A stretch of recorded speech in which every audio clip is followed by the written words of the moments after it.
It is a minute after 12 midnight in New York. It has just gone a minute after 12 noon in Beijing. It is a minute after 6 a.m. in Babane in the Kingdom of Eswatini. Good morning and welcome to the Friday edition of Kusile Breakfast Show. We are coming to you live from our hospitality studios in Babane. It is Friday the 10th of September 2021. Ngulwesihlanu bongosi wes-37 uqalile umnyaka lo sethu liviki les-36 lesilephetha ke kule mpela sonto lesikuyo ilanga lomhla yangithi ngibela sonto ngiyawonakala lokho vele siya ku weekend ngibona le energy yakho ngibona energy yakho namandla lamabi day number 253 sele malanga la 112 uphele lo mnyaka lo amalanga la likhulu nelishumi nakubili namabili yes uyaphila sisi hallelujah on a Friday hallelujah kule singena sonto sibe ngokuqoqela lo First Samuel chapter 7 uthi basi nabanqobe ema-Israel Samuel emkhathini weMizpah kwase ubeka i-altar wathi Ebenezer usihole waze kwabala kunjalo hallelujah First Samuel chapter 7 yeah singena ke impela sonto lengithini canthi nje labanenge siyajabula ngalokho vele impela sonto sikhathi lapho siphumula khona sihlangana nemndeni yethu yabo sende loka naloka semnje ukuthi nani emakhaya najabulele impela sonto sibangakhulu nje ukuthi nivukile nathi namhla ekseni kungulesihlanu siba kakhulu mbukele kunenje lesikhulumisa namuhla njengoba kuyi World Suicide Prevention Day yesilanga lelikhulu leli labekwa ngumhlaplangene kukhuthata nje ukuthi bamvu bangadibulali abakhuluma nangabe babhekene netinkinga kube khona nje mhlambe lisito labalitfolako Because singakagijimi kakhulu asibuke nje umbiko wendvuna itempilo lesinkosi ngenza ba imkhuhlane iCovid-19 kule live la Eswatini awuthishaya ngeSiswati nombolo okay mbukeli bamfla bahloliwe nje ilangeni la itolo babe inkhulungwane 120 nesiphohlongo and then labatholakala ukuthi banawo lo mkhuhlane babe 146 bese kuthi laba sesibhedlela labelashwa kuba 142 labasishileke itolo emhlabeni babe bathathu kanti nje solo wabheduka lo mkhuhlane kusukela solo wabheduka lo mkhuhlane sekutholakala ukuthi bamfla banawo bathi inkhulungwane letingema bathi inkhulungwane letingamashumi lamane nakune emakhulu lasithupha nemashumi lamane nesithupha salichubeka yeah azike lesibaluleke bonkosi bathi inkhulungwane letingamashumi lamane nemakhulu lasiphohlongo nemakhulu lasiphohlongo yes nemashumi lasiphohlongo nemfica kanti ke lese balilwe manje itolo bangemakhulu lasithupha neshumi nesikhombisa nabane 674 kanti ke lese sisiku 15.1% lese bagomelele umkhuhlane nasebabonke nje lebagomele fully vaccinated even bathi inkulungwane letilikhulu letinkulungwane letingamashumi lasikhombisa nesihlanu nebantu labangulu langamashumi labili nemfica singcenye yalabo lengithini ngaphathi sesijovile na clown ingcenye yalabo na producer ojovile itolo ngathi yena ungala kwa unglowani yeah ujovitolo 15.1 yeah 15.1% bengicheke umbiko wa Africa CDC Africa CDC nayo ibika ilangeni la itolo kutheni sebangakhi bantu la kule Africa Central Africa new cases liba record itolo abeng 229 Central Africa bahanjelwe njengomuntu no ma cases abo ayitolo abe 23,708 yes la sikhona khona thine ku Southern Africa ba record 9,045 ama cases labekiwe yeah usho ukuthi bafakaza lesile cave la Africa la Southern Africa sayishona pass yeah hopefully and kuna na variant lensha LinkedIn le bathi yini MU bathi kwangathi nayo vele kumele siyibuke ngemehlela khaliphile ngoba kwangathi itawo ndumonakalo lomkhulu kundlula yona le Delta bekusho laba ka EU Medicines Agency ukuthi ngathi nayo taba ingoti ngidlula yona le Delta yatholakala eColombia naqala umnyaka ngaJanuary so basayibukile ukuthi ingabe vele mhlawumbe basakoleka leyo information kubuka lokuthi ngabe vele itawa ingoti kanganani kaze ke sivile nenduna etempilo ukuthi bahlela kusile basale bagoma abantwana bashona etikolweni bayogoma abantwana sisemba nje ukuthi nase bahlele kahle konke ithitho enduna sitase kuyaphuma luhlasetshenzwa kanjani sebenza indlela etawende kabongosi masinyana kanti ke njengoba kungile World Suicide Prevention Day taba khona sidimo likhele la uthamba khona idiko letempilo sitavaleke ukuthi ngabe vele sisitana njani singemaswati sibambisana njani kuvikela ukuthi abantu bangadibulali ungadibulali nangaloko lokwendako manje nje walokudibulala soufile khona abantu abatibulala ngetinto labatendako phile njalo mukeli right njengoba kungilesihlanu nje mukeli sitawukhulumisana lapha neartist artist yefika lapha Eswatini lobitwa ngokuthi nguLucid Music wawina ke competition ya Spotlight season 1 sabe sikhulumisana nje naye njengealbum yakhe la releaseile sabe sikhulumisana lapha nebetemidlalo kuva nje abantu ngato temidlalo lentaba etendeka kulempela song for sithathe ikhefu mukeli sabe netindzaba date futhi ekucala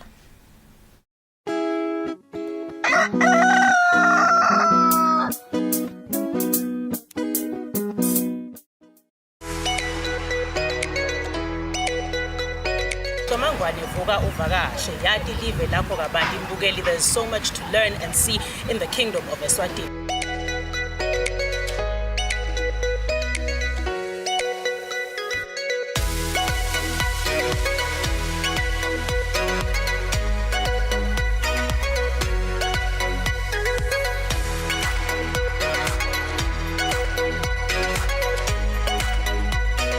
Sifuna futhi sikhuthaza kona ukuthi nawe wati live lapho kabandi nalokuhle lokwendekako lapha eveni la Kangwane.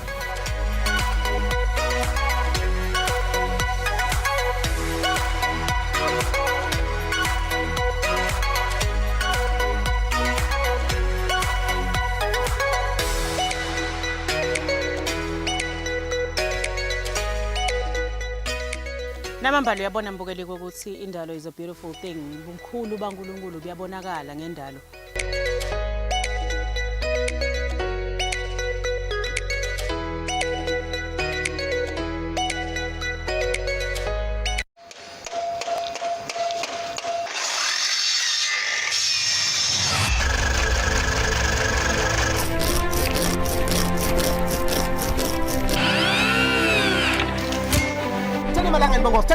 Tani malanga chocolate. No mtu wanchicho na ngithatha lapho ngicala kabusha nangilava bokos.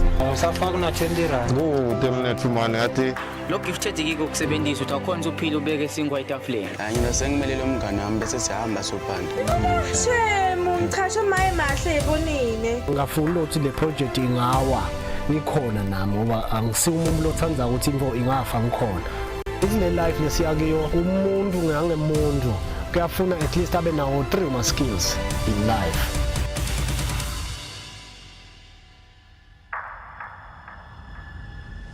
Mina ngibonga kakhulu ngoba so ngatsala kusebenza lo msebenzi abathina ngisupport labantu.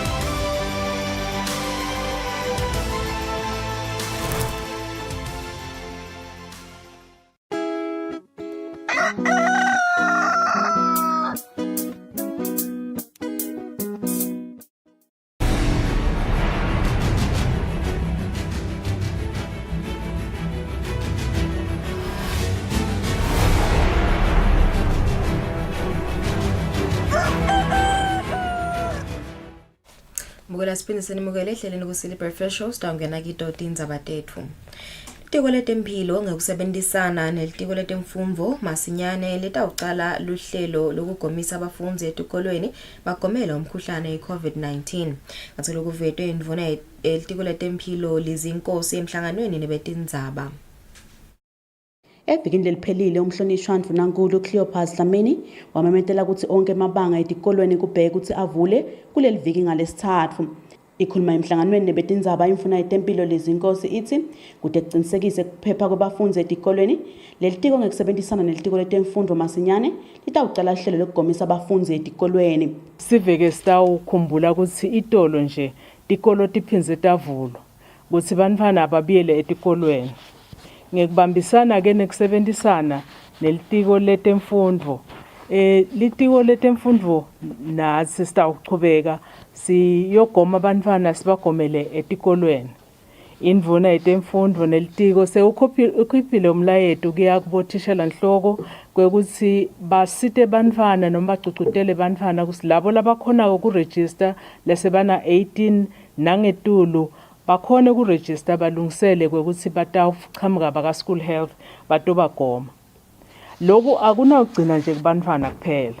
Lesimemetelo sawuthi ke bantfu labasedute naleso sikolo ngalelo langa lapho kugonywa ngakhona bete nabo batogoma la esikolweni ntase ngaphela labantwana kuchubeke kugonywe nje nesive. Siyabagcugcutela kakhulu abantu labadzala kwekuthi bathathe lithuba noma ngiliphi lapho umjovo usonzela edute nabo uthi nabo bachubeke bagoma.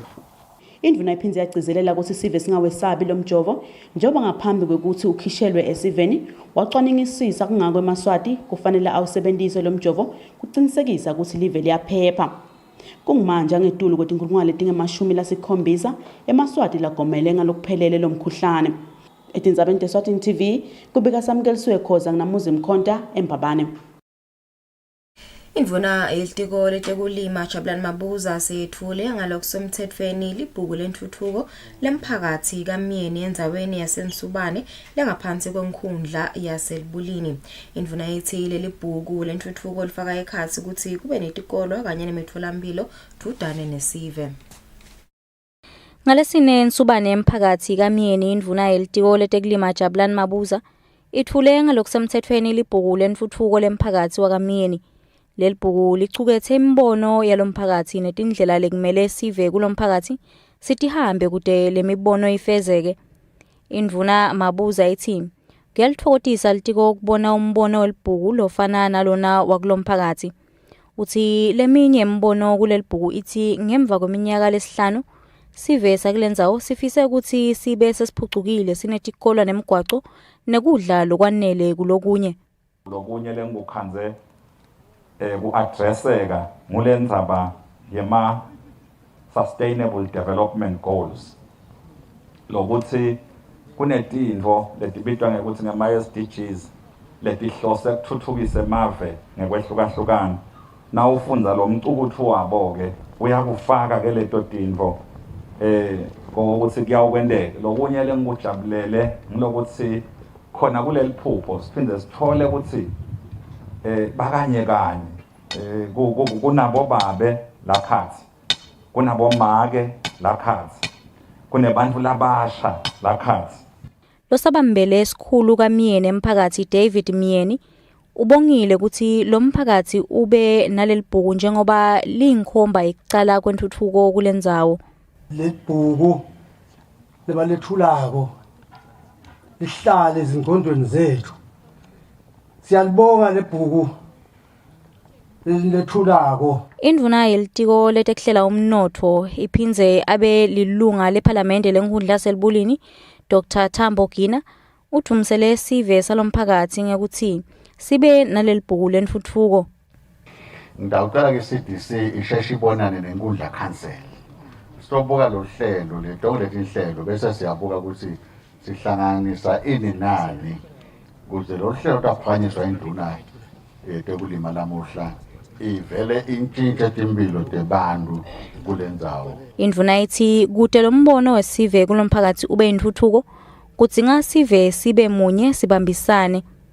Etindzabeni kubika Thembelihle Magutshwa Thombe Ngithemba Shabangu eNsubane. Tingemashumi lamane tikhalo letiphatselene netimali letibhaliswe lihhovisi lemlamuli wetindzaba tetimali i-Ombudsman of Financial Services kusukela ngenyanga yamabasa kulomnyaka. Lokhu kuvetwe umlamuli kuleli hhovisi Nondumiso Simelane lochazile ukuthi bangetulu kwemakhulu lamabili labavakashele leli hhovisi nemibuto otsite pheceleti ama-queries lagcine asombululwa ngekukhulumisana. Umlawuli ehhovisini lemlamuli wetindzaba tetimali i-Ombudsman of Financial Services Nondumiso Smilane uthi sukela ngenyanga yamabasa kulomnyaka leli hhovisi libhalise tikhalo letingamashumi nalabalinganiselwe emakhulwini lamabili labavakashele leli hhovisi banemibuto ngetikhalo tsite labagcine basitakala ngekukhulumisana naleyo nhlangano noma ngaphandle letsindzekako. Sive sisemukela netindzaba taso ngetindlela lengathi timbili. Kukhona lokuthi umuntu ete mncamo ungathi ute ubuta kuthi ngehlekelwe nginako ingabe niyangisita yini bese sikunika ligama lekuthi yiquery phecelezi. Nalapho kukhona lesibasombululile kuleso sigaba leso nje umuntu asabuta ngekwekuthi siphakamise licingo sikhulume satise lo le ate ukhala ngaye ukuthi kunasamkelisiwe la uthi bese ke lesigcina sekubita ngekuthi dikhalo phecelezi complaints level sesitibhalisa ugcwalisa liform lethu sisuse liphenyo kito naloko ngiloko losuke kungasombululeki lekucaleni ema queries lesiwatfolile usukile nje umnyaka ayenga emakhulwini lamabili ala kubo emakhulu lamabili nalasihlanu noma lamathathu kwayitolo noma kwalesikhathi ningakefiki bese ke lolu hlobo lakho navele ugcwalise iform lethu lo savula alifayela wona ngemashumi lamane 40. Lo mlamuli uphinze wachaza ukuthi balohhovisi bemukela ticelo leti kanjani. Tikhalo lesitemukelako tikhalo letifaka ekhathi kungaboni ngasolinye ekhathi kwalabaniketa lusito lwaloko le umthetho uthi kuthintsana nemali phecelezi financial services financial services providers nalama customer abo laba letha letikhalo lakithi ngulama customer ungabe umuntu phaca ungabe kumbe ungumtali wemntwana lotsinzekako kuloko ungabe uyibusiness kodwa lesigaba sakho kumele kube ukuthi uyibusiness leyemukela lolusito wena noma ke tinhlangano kodwa ke letibhalisiwe emthethweni letatiwa ngumthetho. Nondumiso ugcizelele ukuthi emaswahla letha tikhalo kuleli hhovisi akube ngileto letiphathelene netinhlangano letibhalisiwe ngaphansi kwemlawuli wetimali i-Financial Services Regulatory Authority i-FSRA. Uthi kude ummeli odzingekako uma uletha sicelo sakho kuleli hhovisi lusito lumahala. Etindzabeni teSwatini TV kubika samkelisiwe khoza nginavuma inkosi Nzinisa eMbabane. Umphathi wenhlangano yamabhizinisi Business Eswatini nathi Dlamini uthi kubalekile ukuthi kukhulunyisane uma ngabe kukhona lapho kungabonwa ngasolinye khona emkhathini wetisebenti nebaphathi banome ngabe nguyiphi inkampani. Dlamini bayakhuluma enkampanini yaka Southern Star Mathapha lapho bekuyokhulunyiswana ngetinkinga letikhona kule nkampani. Betindlu letindzaba balayelwe kusebenta ngekhatsi enkampanini Southern Star kuMathapha lekuyinkampani yemaloli. Lokhu kulandzela ukuthi kube nekungaboni ngasolinye emkhatsini webaphatsi netisebenti talenkampani lokwente ukuthi inhlangano yamabhizinisi Business Eswatini kanye-ke neThukoswa bangenelele bakhutsate kukhulumisana nekuvana kulaba lababili. Umphathi weBusiness Eswatini nathi Dlamini uyachaza ukuthi baphume nasiphi isisombululo. Bebanema challenges tinkinga nje the management ne staff ba decide ke ukuthi asesite stoba sita sibachachisa tinkinga tabo bese ngitshelo ke ngibabe Thukoswa babegina le ngihamba naye nje namhla la ukuthi sidile thine site lapha at high level sitozama ukuchacha le tinkinga nasito chacha tona tinkinga ke sesifora sekufunza ngayo inkampani ukuthi ikhula kanganani ma challenges abo anjani lokwa nalokwa sithengisa igama linye le dialogue kulaba laba bacabene lapha ekhaya ukuthi siyathi ukuthi nangabe lapho kune dialogue khona kuba nemphumelelo. Duduze Gina lo sabambe kuba ngumabhalane jikelele wakaThukoswa naye uyayinanatela indzaba ukuthi ingabe bakhulumeni. Sine kungumsebenzi wethu ukuthi lapha khona kungevani lokungase kugcine sekulethe kuthi kuthikameteke umnotho.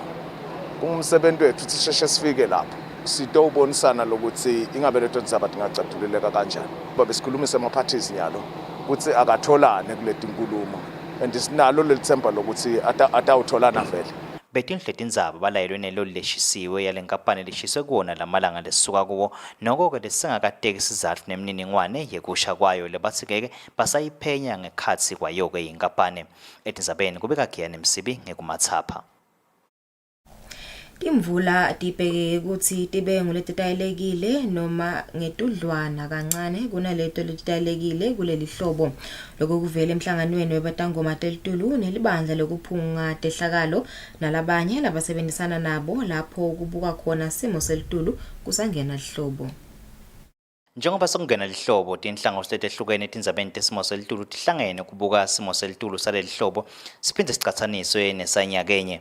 Eric Sayama longumcondzisi welihlangothi lolubuka tehlakalo tiseta ebandleni lekuphunga tehlakalo uthi kumcoka ukuthi bahlangane batilungiselele ngoba netehlakalo tingaba khona ehlobo kwateke ukuthi ingabe batisebenta kanjani. Live lakisi liphila ngekulima liphila lapho likhanza ukuthi liphila lokulima liphila ngemvula so sifuna kubuka lokuthi lelihlobo sibusana letangoma telitulu ukuthi lelihlobo litawuba kanjani esimeni selitulu so khona ukuthi nathi sibese yakhona ukuthi singilaba botehlakalo ngoba siyathi ilitulu malifika noma lihlobo malifika liyefike nekuthi ngaphandle ukuthi lisinike nje imvula kuba khona lokukhanza ukuthi umuntu kuyamhlukumeza so nathi sibetehlakalo sifuna uunderstand ukuthi noma kuva ukuthi basihlobo litaba kanjani so khona ukuthi sitilungiselele ukuthi sikhanze ukuthi makufika leso sikhathi ukuthi lituluseleyana sikhanze ukuthi sicabangile sakha lezo tinhlelo nemasu ukuthi sitawu responda kanjani. Sifiso Nzalo welihlangothi letangoma telitulu uyachaza ukuthi ngabe leli hlobo lime njani sive singagadzani ngetimvula.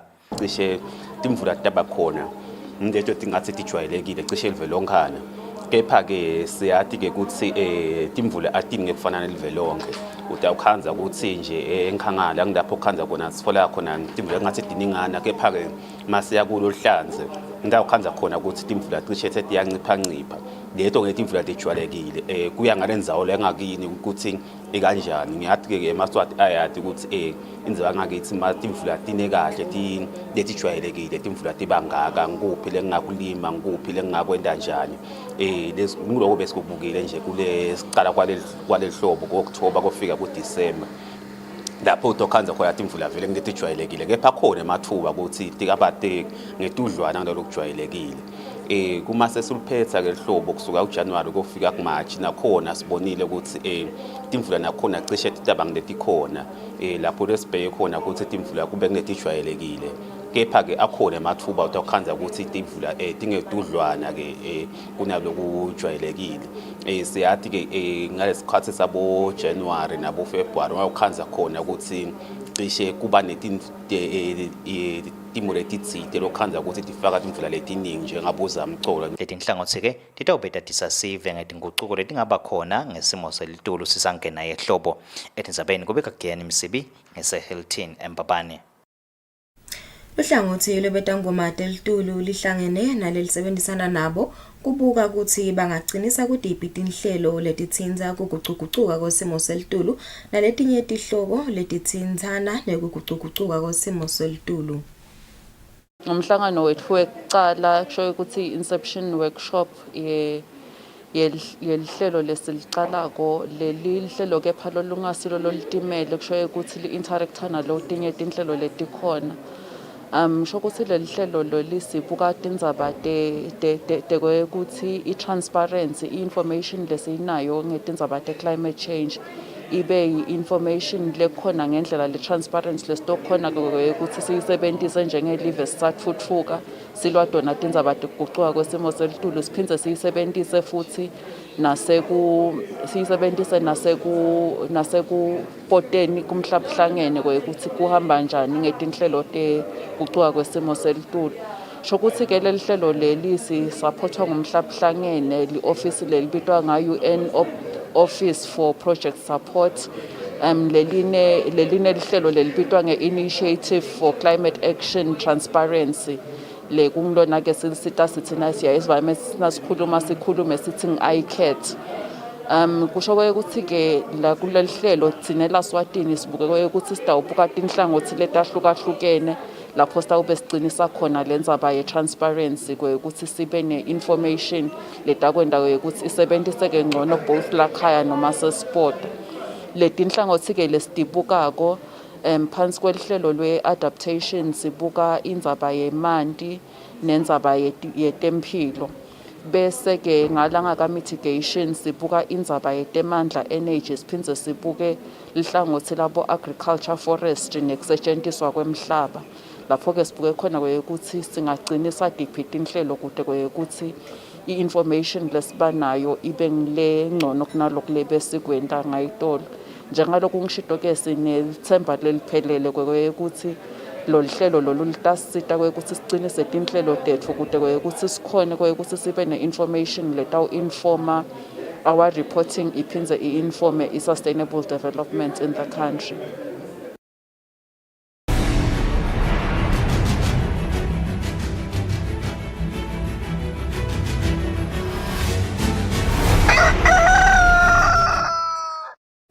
Kutemidlalo losabambe kuba ngumphathi wenhlangano yemidlalo yama-Olympics lapha eVeni Maxwell Jele uthi umsebenzi wokucedzela sakhiwo lesisha salenhlangano kubheke ukuthi uphele kulomnyaka lotako. Jele uthi kukhona lusito lokubheka ukuthi lichamuke enhlanganweni ledlalisa imidlalo yama-Olympics eAfrika ukuthi bakhone kucedzela lesakhiwo.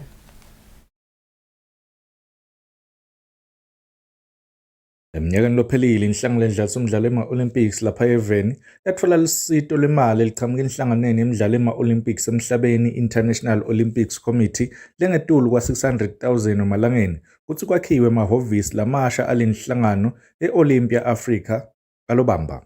Ngekusho kwa-Maxwell Jele losabambe kuba ngumphathi walenhlangano yemidlalo ema-Olympics lapha eVeni, lesakhiwo salamahhovisi kubheke ukuthi siphele eminyaka lotako njengoba kunalolunye lusito lolubheke ukuthi balithole inhlanganweni ledlalisa imidlalo ema-Olympics lapha e-Afrika lolulinganiselwa emalini le-1.4 million emalangeni. Kusoke lesakhiwo mhlawumbe lesikutholako noma lokuvelako lokuphuma kuye i-professional team lefaka ekhatsi bonjinela nabo bo-architect kungukuthi kukhonyana ama-alterations latsite le abedzingeka lokuthi endeke mhlambe kuwo lama-original plans lebesinawo.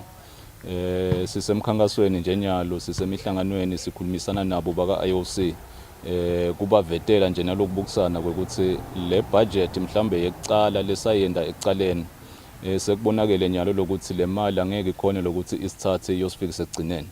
Njengoba sisachubeka-ke sisakha la sikhulumisana nabo kuzama ukubuketa indlela letitsite kwekuthi ama-shortfalls kuyo le budget ngabe singakhona njani ukuthi siwakhoverishe. Kodwa nje asithembise sive sithembise nema-associations ethu kwekuthi no sakhiwo siyachubeka sisato si-reprograma ngalokuthi nalesikhathi lebe sicabanga lokuthi socedza ngaso angeke kusaba possible.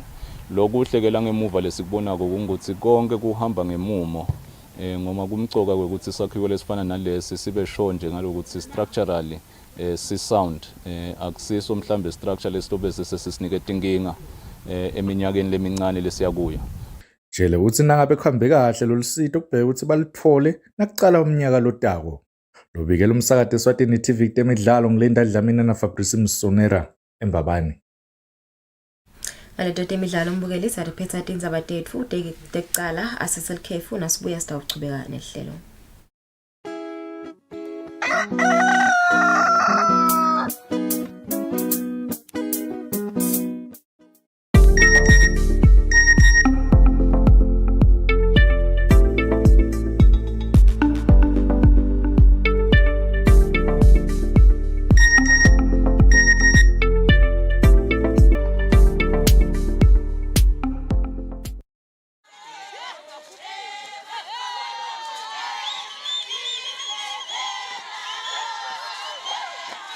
Emasiko nemihambo angithi thina maSwati.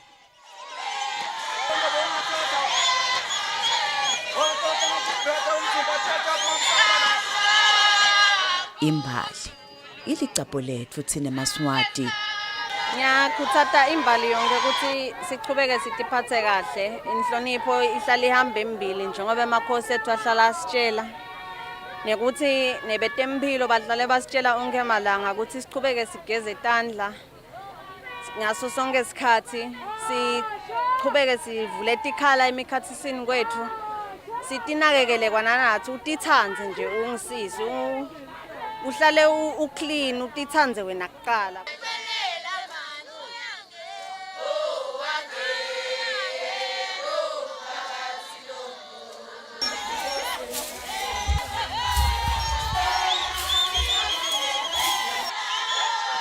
Hlanganyela nathi emsakatweni wetithombe iEswatini TV nasikulethela umkhosi wemhlanga wa 2021 nasekushaya insimbi yokucala emini ngemgcibelo.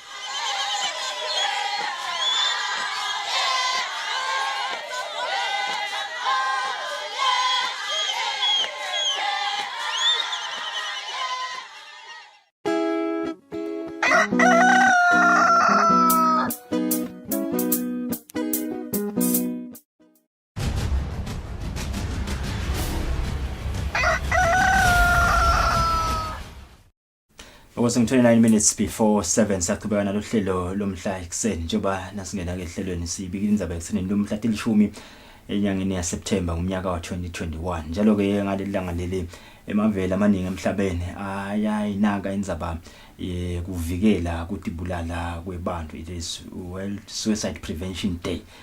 President Joe Biden even leMelika ulungisa imali enganga $180 million kuqinisa tinhlelo tetempilo letifuna kulwa nekutibulala kwebantu. Inhlangano kaMhlaba yetempilo ithi njalo nje nakuphela 40 seconds kuba khona umuntu lothatha umphefumulo wakhe. Dokwenda ukuthi ngeminyaka abantu labatibulalako baba 800,000. Base ke inembulo sibalo lesi setulu kakhulu emaveni lasathuthuka njoba emaveni lasathuthuka accounta for 75% onke ema suicide deaths la recordwako emhlabeni wonke jikelele. Kanti ke evakala ukuthi abantu baba semathubeni lamakhulu ukuthi ke bathatha umphefumulo wabo abantu abasukela nje kuminyaka lungu 15 kuya ke ku 29. But we can imagine a world without suicide. Nemhlandi ke sidimo khele benkosi thamka khona idiko letempilo mhlandi anguvusela ngwamukele hlelo namhlanje. Siyavusela makwabana, siyavusela nambukeli ekhaya. Sibonge kuba selihlelweni namhla ekseni, sibonge na kuNkulunkulu nje kusinike amathuba ekuvuka siphilile. Ngiyayithanda le quote yalaba be International Association for Suicide Prevention. But imagine a world without suicide. Can you get there? Can you have a world without suicide? Siphokophele ukuthi kube njalo makwabana kungako njengoba lenhlangano loyikhothako International Association for Suicide Prevention kwathi ngamnyaka wa 2003 yabona lokuthi kungcono kusetshenzwe ndzawonye kungabe ukuthi umuntu ngiloyitigijimela yedwana ngiloyitigijimela yedwana kungako ke kuyaye kubese ngeminyaka kuba nesicubulo lekusetshenziswa tikwazi. Isicubulo salonyaka nje sikhuluma ngekuvusetela noma ngekwakha lithemba ngetendo, creating hope through action. Lokho ke kusho nje ngeminyaka lolandzelako tabona naletinye tinhlangano ukuthi lendlela levulwe ngulenhlangano le iyadzinga kulekelelwa noma ke kubanjiswa. Kungako ke kwase kungena World Federation for Mental Health kwangena na WHO kwase ke kuba into letawuhlala ngalomhla ka 10 September letawuhlala kusetshentelwa tikwayo kungasiko ke kuthi kuba ngilelo langa lodwa shothi nje kuyimvuselelo lethi namhla asikhumbule kakhulu bese ke sichubeka sikwenda ngelisuku sisakwenda ke ngalo lisuku ngelisuku kungilapho ke titendo tethu titawunciphisa lamathuba ukuthi umuntu agcine afikela la khona sekade emuka umphefumulo. Kungaba kuhle kakhulu emhlabeni nasingagcina sifika la khona seside umuntu lotibulalako makwabane nembukele ekhaya. Kuyini ngifuna uku-understanda kahle ngoba la ngaphandle sibane imicimbi leyahlukene kulendzaba lena mhlawumbe labanye bathi kuna kudenda sa demon lento yesibani batibulala. Labanye bakhulume ukuthi it's a mental health issue kahle ngiya understand ukuthi WHO kude lesingakukhomba sithi nakho lokho abantu batibulale so many factors but ngifuna lokuthwala ukuthi kusuke sekwendekene kulomuntu la khona nakasena nakabuka embili abone kumnyama bese ukuthi the way out into yokuthi sale ngifa ngokuyendi lokungabadi imbangela amakhwabana nambukele ekhaya njengoba sowushito cishe tonke letimbangela tifika titsinze lo muntu ke unetinhlango ethile timbadlwana kodwa mhlawumbe umuntu angacala lapha kule timbangela ukuthi imbangela letangihlukubeta mina isho lutho kimi lokusenda ke sibe kulesigaba lesikuso ke ukuthi kufuna sifosetele tinkulumo letaweni abantu bangayithathi ngeliso lekuthi mhlambe bese bamfaka esikalini sabo loyo lokulesigaba sekuthi kusemgwaqweni lobheka lekutibulaleni kulamalanga nje siphila esikhathini se COVID la khona labanye balahlekelwe ngamathuba ekusebenta nalabe banemabhizinisi emabhizinisi abo akayakhe inzuzo ngalendlela lebebahlele ngayo labanye tintfo tabo nje ikuthandi besikhuluma ngebantwana lokhanza ukuthi ukubonakala ngathi liyalahleka lithemba nasibuka tindzaba khabo umfundo lokunye kungaba kuhlukubeteka tinhlobo tonke tekuhlukubeteka longakuthola kulomunye umuntu noma longakuthola esimeni lesilobhekene naso utikhanze ke seulahlekelwa lithemba nawubuka kuya embili ukukhanza kungathi akusayeki embili kungako ke nasifika lesimo sifika kule mental component la kwakheka khona emicondo kumuntu sifike sijube lendlela lekwakheka ngayo imicondo angasacabanga kuya embili ngoba sekubonakala ngathi kulufithe vele kufike nangalanga ka emotional component la sakha ilemizwa lekhomba kujabula nekuthukuthela kuthanza nekwenyanya ifike nakhona ibese icubungula ukuthi lo muntu ahlale akhathatekile ahlale sekede nje ukuthi angajabula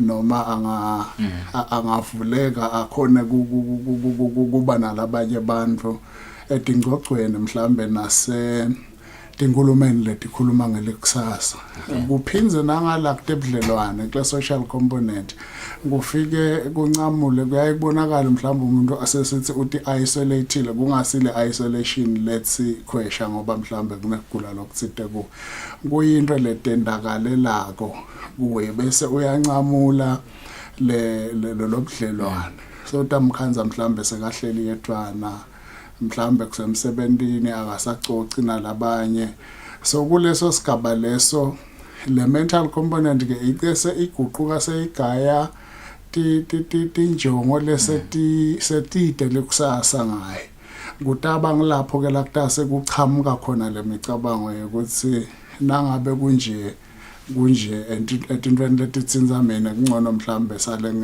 ngetisusa asengibambe la mhlanje thina lesilandzela ibhola kukhona ima leagues la bholeni le badlali labathide bangakhona ukudlala kuwo baye basike nabantu kwenta ukuthi bangakhona ukudlala kulama leagues lawa lokuthi mentally abasi strong kufuna ube mentally strong ukuze ukuthi khona ukudlala la lokho ngilesa lokuseneni ikhona yini indlela ukuthi nangumntana nje yakhula ikhona indlela yokuthi sisile umntana lona kufune ngiyamtraina uthi mentally abe strong nakakhula akhone kutimela timo letithide ikhona into lenjalo lakuphileni ekuphileni magwabana nakumbukele ekhaya lokulesithi social upbringing kufuna kube khona letindlela tekukuhlelela ukuthi ukulesigaba lesi usetshenziswa noma ke uexposewa etintweni leti takwenda ukuthi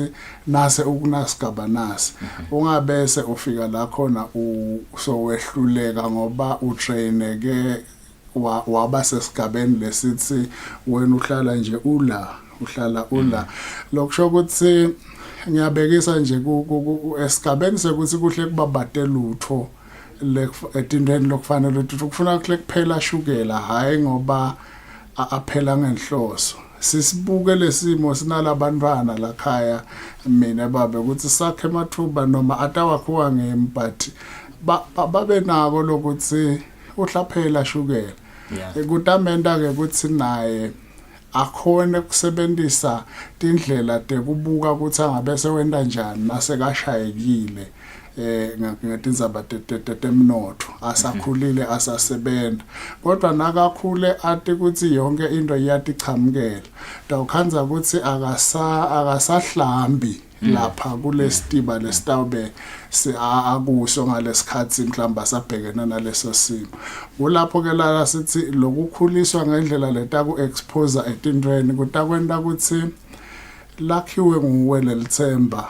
Nangabe kuyabonakala ke ukuthi letindlela lotisebenzisako ekwakheni lelithemba setibonakala ngathi setidzinga kwengedwa kungilapho ke la khona bese kudzingeka uthole professional help kubantu labatakweluleka. Kuyafunakala ke futhi ukuthi sihlale satana ngitowati ukuthi hayi no akusasuye LinkedIn lo lendlela la sabinze ngayo nyalo seyikhomba ukuthi kukhona emalahle litikwawo noma kukhona emimoya lehusha sakumwisa emotionally sothi lokubinza kwakhe kufuna bese siyakubuka lokuthi kusekwendekeni ngoba smart anginasimo nasi kuphinze naloku kuletinto latendako nje siyamata umuntu ukuthi uthandzana kodwa nase ehlelwe ingabungabi yekwenda lento la ithandzako shothi kukhona inkinga lekhona ngaleso sikhathi kuyahamba ke kufike nasekutsenene agcine umuntu asakhuluma ngalokulahlekelwa lithemba mhlambe azakhulume nangalokuthi mhlambe yathi ngcono kufa nangabe ngibhekena nalesimo lesi sithi ke sisesekuleso sigaba leso asingakuthathi kancane kukhuluma ngekufa kwemuntu isigaba sekucala leso nangabe nje umuntu akhuluma ngekufa kufuna singathi hayi lona uyadlala ngoba kutawendeka ukhanze ukuthi sowube nale micabango waze wafika la khona asanato netindlela tekutsangatibulala kanjani lokwenda ke ukuthi nasitapthatha biyesana ukhanze ukuthi vele sokwendile ngoba ngakuhlabe lwimi nje mhlandi siyesibabonela abanye ku social media baposta basivalelisa sicabanga siyadlala naso sizeva kungena icini ukuthi bani sohambile sovela uhambile kungako ke kuletinye talente indlela tekuvikela kutibulala kuba kuthi nina niphila naye lo muntu ningakuthathi kancane kukhuluma kwakhe ngekufa kuphinze nalokushintsha simo ukhanze ukuthi sewuqala mhlambe kusebenzisa into letitsakako kanti bekasola ngatisebenzisa kufuna sikubuke lokuthi ngabe sowubangelwa yini ukuthi mhlambe sowuyanatha kanti bekanganathi but manje mhlawumbe bakhona abantu labathelelako nje bakhona abantu labathelelako umfo apheke usidlalisa ngokutibulala yena kanti asakafuni ukukhutha sathi siyame ukukhutha hangi mina ngizeni ufuna amaphilisi ngobolwane bese basilabanye khona nje i scenario lenge ngayibona lo mfo waphithitela afuna ukutibulala basidibulala wangadibulala base umuntu ofuna ukutibulala mbamba akasolo njalo vula tibulala embamba I'm saying sikhona njalo ukuthi hayi man lona une problem lona ikuyedzelela sitawuhlunga amagwabana nembukele ekhaya ngalesikhathi singakayithathi kancane lenzaba nasi sayibuka ke kungilapho la sitawubona khona ngoba kukhona nakulesithi ngama personality disorders la kunetinto letendiwa ngulomuntu ukhanza ukuthi nakhona uphakamisa sandla sekuthi ufuna kunakwa ebuhlangothini loluthide nako lokho kuyadzinga ngathi lo muntu bese sihlala naye phansi uyelulekeka akhonakala ukuthi ahanjiswe endleleni agcine akhona kuphila nebantu nako kungilesinye simo lesidzinga kunakwa kwabona lokho kodwa ke asesithi ke sicabanga ethine ukuthi ufuna nje kunakwa asuke afike la kuthenene mhlambe atibulala abantu labanenge labakhonile kulabashile emhlabeni ngenzaba ye suicide basuke bake bakwezama phambilini ukhanze ukuthi bakwezamile bavinjwa noma bakwezamile bangaphumeleli ngokuthi lelo bekakusebenzisa akukafiki ekuthenini egcine kumhambisa emhlabeni ukhanze ukuthi ke ngalo mzuzu lesakakwezama ngako encenye thina sesithi bekasoladlala itolo nakuthandi namhla ukhanze tsotawusebenzisa into lelitali noma into letawuba sesigabeni lesisetulu la kutheni ngagcine atibulele nemave ke kulenhlangano lesikhulumela tikwayo leyasungula lomkhankaso abeniketwa le capacity ekuthenini ende noma ashaye imithetho letawenta ukuthi kube lukhuni kuthola leti limato nane ukuthi ke takheke letingoni ukuthi kukhulunyiswane la kithi Eswatini nje kungala kulolu hlangothi loka mental health ukuthi umuntu lokulesigaba lesikanje asonzedwe khona akhulunyiswe nase sibonile futhi ukuthi unaleti ngingade kucabanga ukuthi ibulala ngumuntu lengakafanele simshiye yedwana ngufuna athi liso lethu lihlale lidude naye sitokhona lokubona lokuthi nangu asafuna ukukwenda lokulakhulume ngakho le ngakuphakamisa lokunye ke magwabana nembukele ekhaya ukuthi nasikhuluma nga-mental health bantu labanengi bagijima baye ngale kulama extremes bese bayesaba bayakweqwaya kwakona lokusonzela kulolu hlangothi leli gama lelo libe selimenta umuntu nawuthi sonzela kubeluleki baka-mental health athi hhayi angihlanye mina kanti kunetigaba kuthikabeteka kwengcondo kukuthikabeteka kwayo ngesikhathi umuntu asafikela la khona acabanga ukuthi ibulala kodwa kusesigabeni lesingafanani nesanangiyalo sangale egcineni lotawukhanza mthi mhlambe so uhamba la titaladini mhlambe so uhamba ngcono sivika lokho ke ukuthi sithi asivikele ngale tindlela tekuthi usakhona ukutihambela usakhona ukutithathela tincumo ude ungakakhungwa mhlawumbe noma ungafuqwa abantu ungasafuni nawe kunake lokuthi uyathi ungathi lizinga lami lekudla selehlile kwathi wena ongumuntu ukuthi sengiphelelwa buthongo kakhulu sengiphaphama nje ukhanze ukuthi isikhathi lesithe ebusuku ngilele letimpawu leto ticala tiviwe nguwe ungumuntu sekunetinhlungu letikhona emtimbeni letikhombakalisa ngathi ngisebente kakhulu kanzi ngiyahati mina ukuthi angake ngasebenta kakhulu umtimba wami sokhomba kugcinwa sekucina insamo kungazi ukuthi kukhulu lengiyisebenzise kuko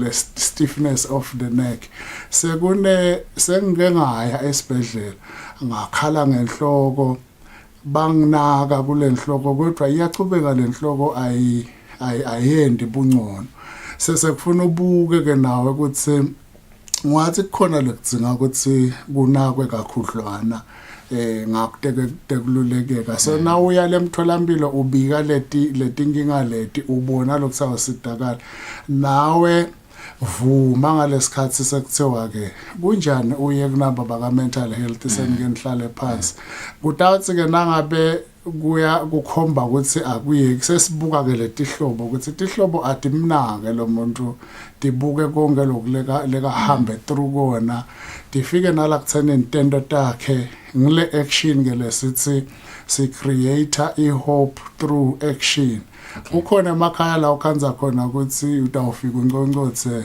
ku main house ufune LinkedIn ngite kugule bathi hey ukhona yini abakamboni lo munye uthi ngamgcina kuthandi kodwa bahlala naye la ekhaya hayi asenahambe nonconcotha lapha endlini kakhe nalendlela yaloku unconcotha sesincongothiswa ukuthi sekufike nasivakashi siyite lendlela yekubonana ngelisuku la khona sitawubona nasekunenkinga ukuthi cha ungathi sekunenkinga ku LinkedIn sisheshe simchushise la singamchushisa khona noma ke vele simphekeletele simise lesiyacela nje maswati lamanenge ukuthi akangayecwa ile department ya mental health ngoba inako lokucubungula cishe tonke letinhlangothi and ke ayihambi yodwa kuyasetshenziswana netinhlangano letinyenti letikhona even letifaka ekhathi letakamoya bafundisi bakhona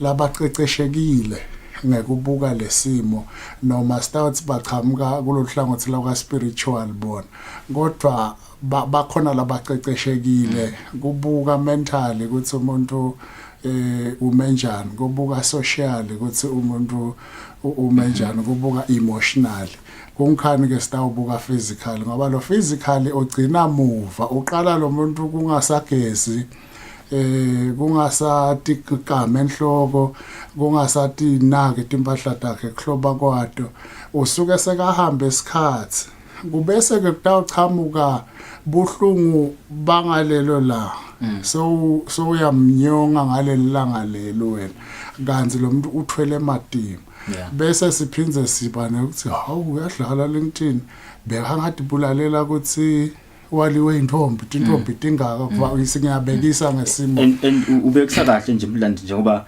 naka show le age group ya 15 to 29 ngiyole lihamba embili ekutibulala esikhathi esiningi kuya ukuthi ma relationship akakahambi kahle ama relations ke onke alapha kule social component ngoba kungaba i relation yasemsebentini umphathi ubheke kuthi ngiperforme ngendlela letsite angafiki kulelizinga so lo budlelwane bami nemphathi abuhambi kahle so khanze ukuthi nasekhaya noma ke kulobu budlelwane lengithi ngifuna kubakha bekuthi mhlambe ngifuna ukucala umndeni nakhona ukhanze ukuthi akuhambi kahle kulokunye nasemangweni nje kuletinye tindzawo khanza ukuthi kubangwa nemihlaba nale gengele sakhula ilakhathi kuletindzaba ukhanza ukuthi ke letebudlelwane setikhiyeke yonke lendzawo sekude la khona ungathi hayi ngidashaywa ngimoya ngala mhlambe kuze kudliwe naleli cembu lothi hayi mhlambe ngidadijabulisa ngekuyobuka elibhola lifike lidliwe leli cembu nalidliwe leli cembu bese kuba nemuntu lotawumelana nekukunyonga ngalo leli cembu kukhona la khona sike saba nabo suicide laba related to ema results eteam lengekho nala kule level lefikilo lo lamalanga nje sinaka nababe sinakela beArsenal asidlalela khashane nabo siyabakhola ukuthi sibasite lokuthi abahambi kahle kungabi personal nakwabana kodwa lesimo ukhanza ukuthi ke soda ukhanza ukuthi lenkinga beyiselo ikhona kusukela eminyakeni mhlambe lemibili phambilini so nasifika namhla sekuhlekiswa ngaye ukuthi uze ufuna ukuthi bulala ngenzaba yebhola nje kanzi ifike lenzaba yebhola yabeka litshe etikwemthwalo lobovele umesinza lo muntu kanzi kube besivele sikhonile kunakana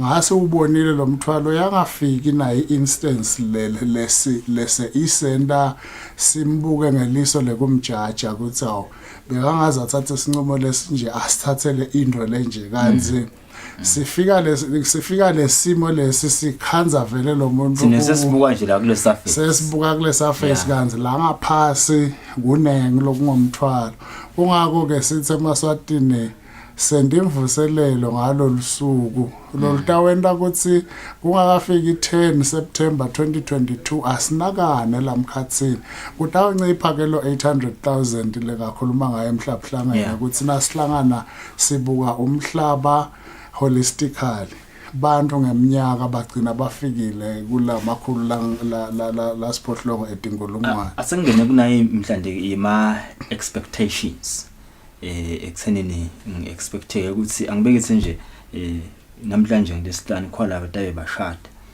bataba kunema expectations lapha ukuthi uhamba uyohlala lekhaya lebantu kunjani nase kunetinkinga so yesaba nekubuyela emva ngoba so labanye sebathatha kumphefumulo nekuthi labanye asuke from riches shayeke phansi bese sekubana leyo ukuthi sekune stigma probably lapho ekuthenini sebatangibuka kanjani namhlanje lebe ngehla kungquma ngquma namhla sekunenye ebhasini donke le zinto leto bese bantu sebegcina sebathatha umphefumulo wabo ngiyafuna ukuthi ube ne leave kubantu labanjalo nje namhla ekuseni abahlelele labakulalele asilo umuntu yathi nangithi ngiyabuka emuva nangisuka la sengibuyele ekhaya ngiyaba inhlekisa kakhona lemangweni kunezinkulumo letichamuka kulaba ke bakhuluma labakhulu embili ukuthi labaphumelele akusiko ukuthi bantu labangake bawa kodwa abantu labathite bawile baba nemetamo lephumelela kuyekusukuma lokusho ukuthi kutotonke into lo tendako nangabe sekukhona la ushelela khona kufuna bese wakha indlela yekubuka ukuthi ngisima njani kuze ukuthi ngichubeke ngempilo kokuto wakheka lelithemba lekwetama futhi ukuthi uphinze ubuyele kulesimo ngoba impilo inato letimo tekuthi ingahlali iconzile kanzi injalo nje ayihlali yenyukela kufuna ukwati lokuthi isenyukela la yenyukela khona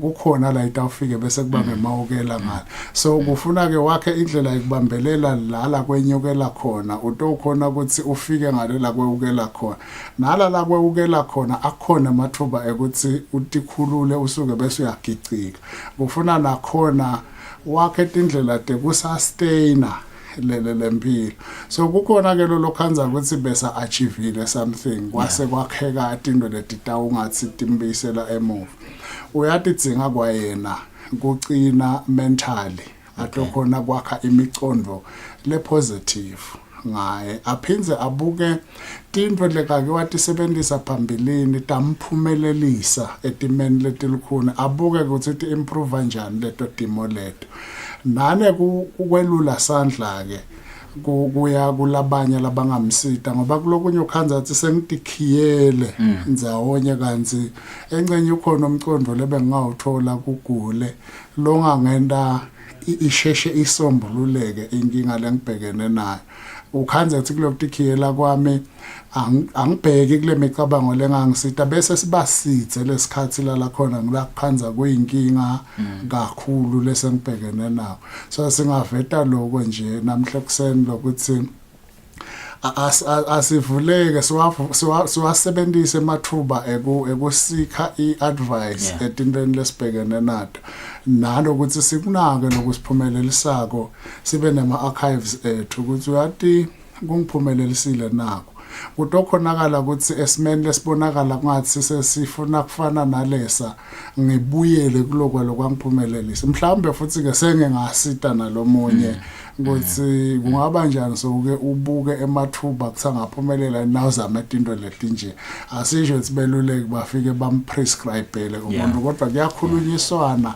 aqine lo muntu afikela la khona abona indlela esimeni lesingathi silihlatsi Planda sibonga kakhulu ukuthi ube nathi namhla ekseni indzaba lena le kathi mhlabuhlangene vele kuyathi ngathi emave ayisekumele eTulu nebantu babambisane kuyo sinaka nenje sitawula nebantu bangawuthathi umphefumulo wabo ngiyangitive letinye inkulumo ethi na unenkinga kuhle lokuthi ufike nangcabango lothi kungenteka kunalo kunemfo elsewhere lunenkinga lengikhulu kuna nayi mina mina angathi inkulumo lenjengaleto tiyamsita yini umuntu oneproblem ngaleso sikhathi kuthi nje seyihlala kwale nkinga lo neyibo kona inkinga ngiyavuma but le ndase play kunemuntu onenkinga lenkulu kunaleyo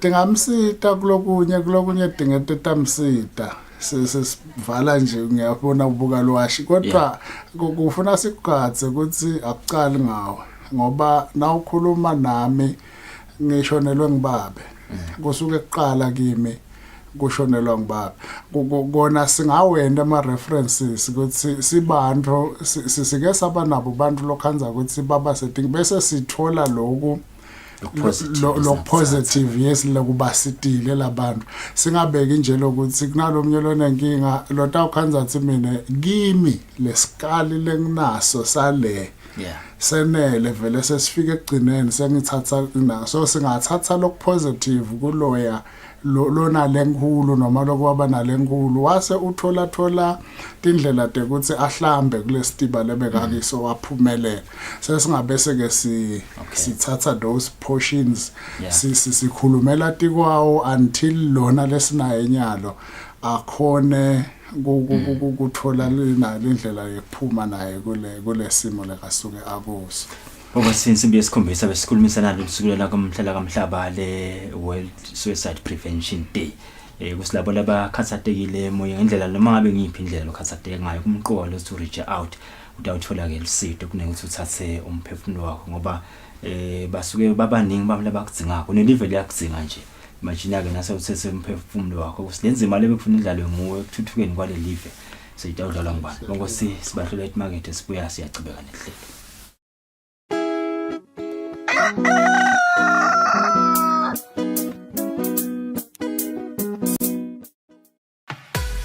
Season 3 of Eswatini MTN Spotlight will be on your screens every Sunday at 5 p.m.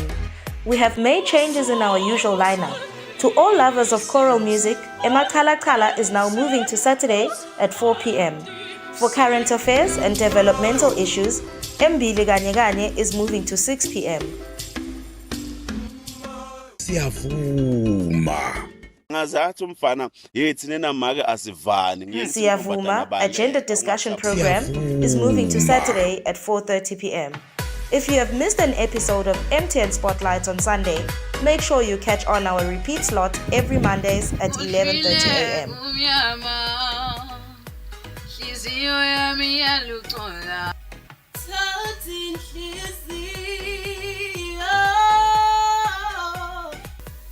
Mina ngizondwa ngabantu ngizondwa ngumakhelwane.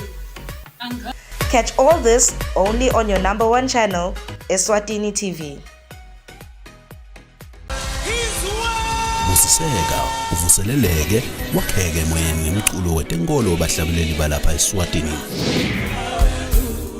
Sikulethela abahlabeleli abadala nabo labasakhula emculweni wetenkolo bahlabela bukhoma lapha eSwatini.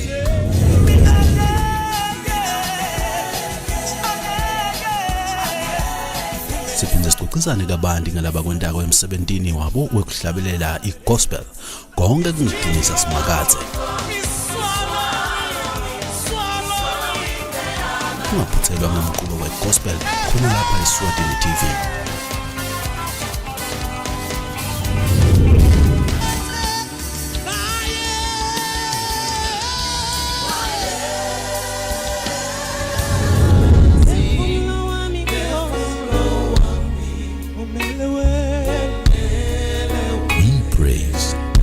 Be the glory.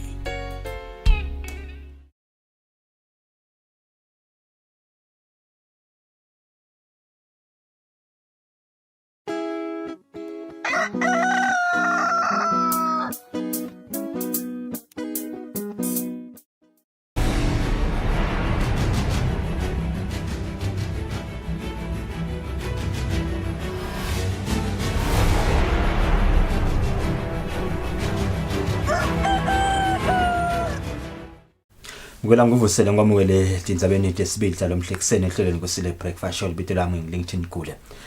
Litiko letempilo ngikusebenzisana nelitiko letemfundo masinyane nje litawucala lihlelo lokugoma abafundi esikolweni bagomela ke umkhuhlane iCovid-19 lokhu kwekuvetwe itempilo lizengosi emhlanganweni nebetindzaba idolo.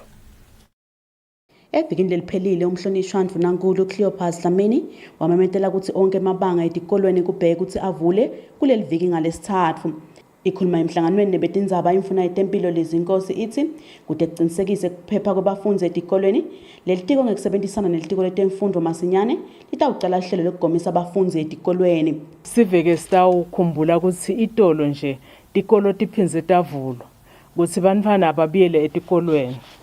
Ngekubambisana ke nekusebenzisana nelitiko letemfundo litiko letemfundo nasi sitawuchubeka siyogoma abantwana sibagomele etikolweni. Indvuna yetemfundo nelitiko sewukhiphile umlayeto kuya kubothishela nhloko kwekuthi basite bantwana noma bacocotele bantwana ukuthi labo labakhona ukuregister lesebana 18 nangetulu bakhone kuregister balungisele kwekuthi batawuqhamuka baka school health batobagoma. Lokhu akunawugcina nje kubantwana kuphela. Le simemetelo sitawuthi ke bantfu labasedvute naleso sikolo ngalelo langa lapho kugonywa ngakhona bete nabo batogoma la esikolweni ntase ngaphela labantwana kuchubeke kugonywe nje nesive. Siyabagcugcutela kakhulu abantu labadzala kwekuthi bathathe lithuba noma ngiliphi lapho umjovo usonzela edvute nabo uthi nabo bachubeke bagome. Indvuna iphindze yagcizelela ukuthi isive singawesabi lo mjovo njengoba ngaphambi kwekuthi ukhishelwe esiveni wacwaningisisa kungako eMaswati kufanele awusebentise lo mjovo kuqinisekisa ukuthi live liyaphepha. Kungumanje angetulu kwetinkulungwane letingemashumi eMaswati lagomele ngalokuphelele lo mkhuhlane. Etindzabeni teSwatini TV kubika Samkeliswe Khoza nginamuzi Mkhonta eMbabane. Induna yeteklima Jabulani Mabuza sethule ngalokusemthethweni libhuku lentuthuko lemphakathi wakamyeni endzaweni yaseNsubane lengaphansi kwenkundla yaseLubulini. Ngalesine Nsubane emphakathi kamyeni indvuna yelitiko leteklima Jabulani Mabuza ithule ngalokusemthethweni libhuku lentuthuko lemphakathi wakamyeni. Lelibhuku licukethe imbono yalomphakathi netindlela lekumele sive kulomphakathi sitihambe kude lemibono ifezeke. Indvuna Mabuza ithi kuyalitfokotisa litiko kubona umbono welibhuku lofana nalona wakulomphakathi. Uthi leminye imbono kulelibhuku ithi ngemva kweminyaka lesihlanu sive sakulendzawo sifise ukuthi sibe sesiphucukile sinetikolo nemigwaco nekudla lokwanele kulokunye.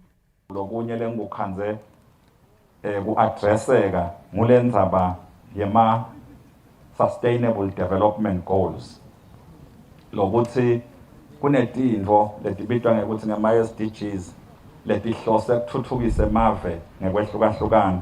Nawufundza lo mcukuthu wabo-ke uyakufaka ke leto tintfo ngokuthi kuyawukwendeka. Lokunye lengikujabulele ngilokuthi khona kuleli phupho siphinde sithole ukuthi bakanye kanye kunabo babe lakhathi, kunabo make lakhathi, kunebantu labasha lakhathi.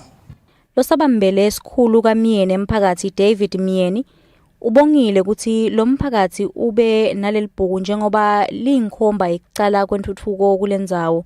Lebhuku lebalethulako lihlale ezingqondweni zethu. Siyalibonga lebhuku lethulako. Indvuna yelitiko letekuhlela umnotho iphindze abe lilunga lePhalamende lenkundla yaseLubulini Dr. Thambo Gina uthumsele sive salomphakathi ngekuthi sibe nalelibhuku lentuthuko. Ngidawucela ke CDC isheshe ibonane nenkundla council.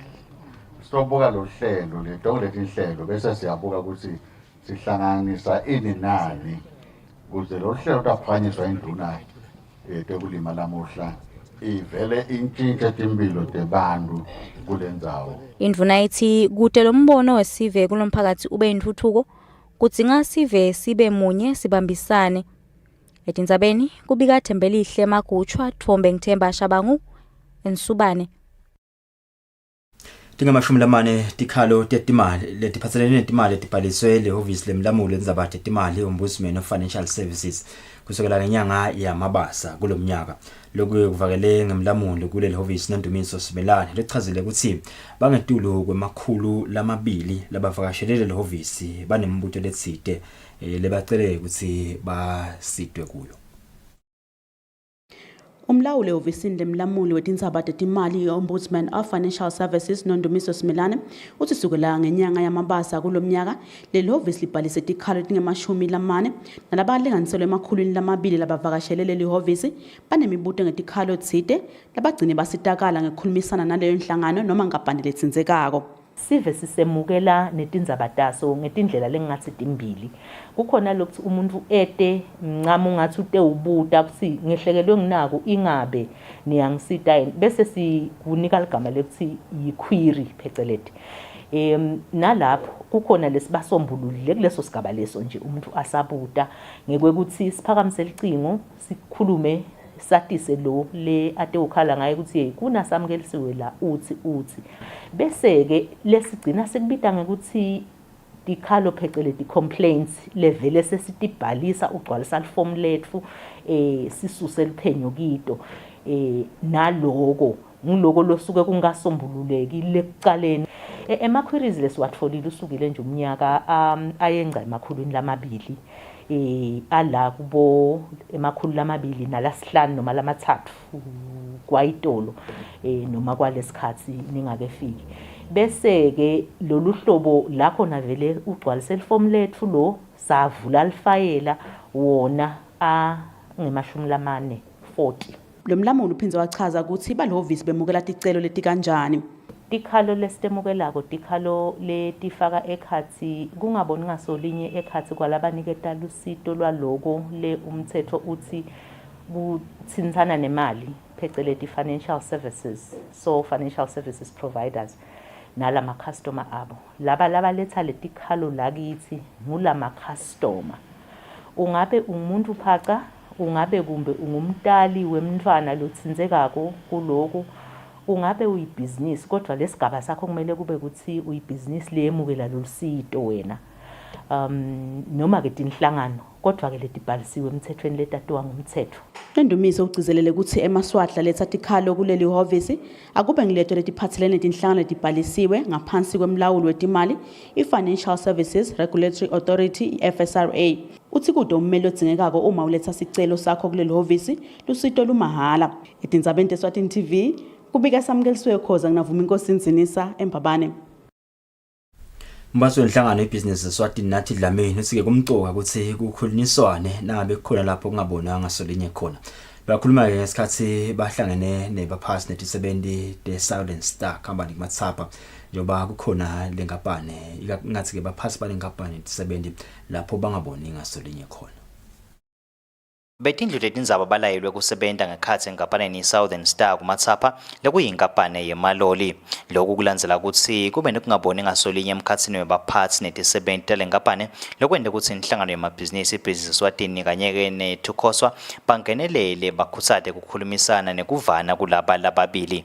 Umphathi weBusiness Eswatini nathi Dlamini uyachaza ukuthi baphume nasiphi isisombululo. Bebanema challenges tinkinga nje the management ne staff ba decide ke ukuthi asesite stoba sita sibachachisa tinkinga tabo bese ngitshelo ke ngibabe Tukhoswa babegina le ngihamba naye nje namhla la ukuthi sidile thine site lapha at high level sitozama ukuchacha le tinkinga nasito chacha tona tinkinga ke sesifora sekufunza ngayo inkampani ukuthi ikhula kanganani ma challenges abo anjani lokwa nalokwa sithengisa igama linye le dialogue kulaba laba bacabene lapha ekhaya ukuthi siyathi ukuthi nangabe lapho kune dialogue khona kuba nemphumelelo. Duduze Gina lo sabambe kuba ngumabhalane jikelele wakathukhoswa naye uyayinanatela indzaba ukuthi ingabe bakhulumeni. Sine kungumsebenzi wethu ukuthi lapha khona kunevana lokungase kugcine sekulethe kuthi kuthikameteke umnotho. Kungumsebenzi wethu ukuthi sheshe sifike lapho sitobonisana lokuthi ingabe leto ndzaba tingacatuleleka kanjani. Babe sikhulumise ama-parties nyalo ukuthi akatholane kuleti nkulumo and sinalo lelithemba lokuthi atawutholana vele. Betindlu letindzaba balayelwe nelo leshisiwe yalenkampani leshiswe kuwona lamalanga lesisuka kuwo noko-ke lesingakateki isizatfu nemininingwane yekusha kwayo lebathi-ke basayiphenya ngekhatsi kwayo-ke yinkampani. Etindzabeni kubika Giyane Msibi ngekumathapha. Timvula tibheke ukuthi tibe nguleti etayelekile noma ke ngetudlwana kancane kunaleti etayelekile kuleli hlobo. Lokho kuvela emhlanganweni wetangoma telitulu nelibandla leliphunga ke tehlakalo nalabanye labatsinsekako lapho bekubuka khona simo selitulu saleli hlobo. Njengoba sokungena lihlobo tinhlangano letehlukene etindzabeni tesimo selitulu tihlangene kubuka simo selitulu saleli hlobo siphinde sicatsaniswe nesanyakenye. Eric Sayama lokumcondzisi welihlangosi lolubuka tehlakalo tiseta ebandleni lekuphunga tehlakalo uthi kumcoka ukuthi bahlangane batilungiselele ngoba netehlakalo tingaba khona ehlobo kwateke ukuthi ingabe batisebenta kanjani. Live lakesi liphila ngekulima liphila lapho likhanza ukuthi liphila lokulima liphila ngemvula. So sifuna kubuka lokuthi lelihlobo sibusana letangoma telitulu ukuthi lelihlobo litawuba kanjani esimeni selitulo sitokhona ukuthi nathi sibe siyakhona ukuthi singilaba botehlakalo ngoba siyathi ilitulo malifika noma lihlobo malifika liyefike ukuthi ngaphandle ukuthi lisinike nje imvula kuba khona lokwenza ukuthi umuntu kuyamhlukumeza so nathi sibetehlakalo sifuna ukunderstanda ukuthi noma kuva ukuthi basihlobo ntaba kanjani sitokhona ukuthi sitilungiselele ukuthi sikhanze ukuthi makufika leso sikhathi ukuthi lituluseleyana sikhanze ukuthi sicabangile sakha lezo inhlelo nemasu ukuthi sitawu responda kanjani. Sifiso Nzalo welihlanganiso lwetangoma delitulo uyachaza ukuthi ngabe leli hlobo lime njani sive singagadzani ngetimvula. Cishe timvula taba khona ndeto tingathi tijwayelekile cishe livelonkhana kepha ke siyathi ke ukuthi timvula atinge kufana nelivelonke utawukhanza ukuthi nje enkhangala ngilapho khanza khona sitfola khona timvula ngathi diningana kepha ke masiya kulo hlanze ndawukhanza khona ukuthi timvula cishe setiyancipha leto ngetimvula tijwayelekile kuya ngalenzawo lengakini ukuthi ikanjani ngiyathi ke emaswati ayathi ukuthi inzaba ngakithi matimvula tine kahle letijwayelekile timvula tibangaka ngikuphi lengakulima ngikuphi lengakwenda njani ngiloko bese kubukile nje kule siqala kwalehlobo ku-October kufika ku-December lapho utokhanza khona timvula vele ngetijwayelekile kepha khona emathuba ukuthi tikabate ngetudlwana ngalo kujwayelekile kuma sesuliphetha ke lihlobo kusuka uJanuary kufika kuMarch nakhona sibonile ukuthi timvula nakhona cishe titabang letikhona lapho lesibheke khona ukuthi timvula kube kunetijwayelekile kepha ke akhona emathuba utokhanza ukuthi timvula tingedudlwana ke kunalo kujwayelekile siyathi ke ngalesikhathi sabo January nabo February wakhanza khona ukuthi cishe kuba timureti lokhanza ukuthi tifaka timvula letiningi njengabuza mcolo letinhlangothi ke titawubeta tisasive ngetinguquko letingaba khona ngesimo selitulo sisangena yehlobo etindzabeni kubeka kugena imisibi ngeseHilton eMpapane. Kaze ihlangothi letangoma delitulo uhlangane nalelisebenzisana nabo lapho bebabukisana ukuthi bangatigcinisa njani tinhlelo tabo tekulwana kuguquguquka kwesimo selitulo. Umhlangano wethu wekuqala kusho ukuthi inception workshop yelihlelo lesiliqalako leli lihlelo kepha lolungasilo lolitimele kusho ukuthi li-interacta nalotinye tinhlelo letikhona sho ukuthi leli hlelo lolisibuka tindzaba ukuthi i-transparency i-information lesinayo ngetindzaba te-climate change ibe i-information lekhona ngendlela le-transparency lesitokhona ukuthi siyisebenzise njengelive esisatfutfuka silwa tona tindzaba tekuguquka kwesimo selitulo siphindze siyisebenzise futhi siyisebenzise nasekupoteni kumhlabuhlangene ukuthi kuhamba njani ngetinhlelo teguquka kwesimo selitulo.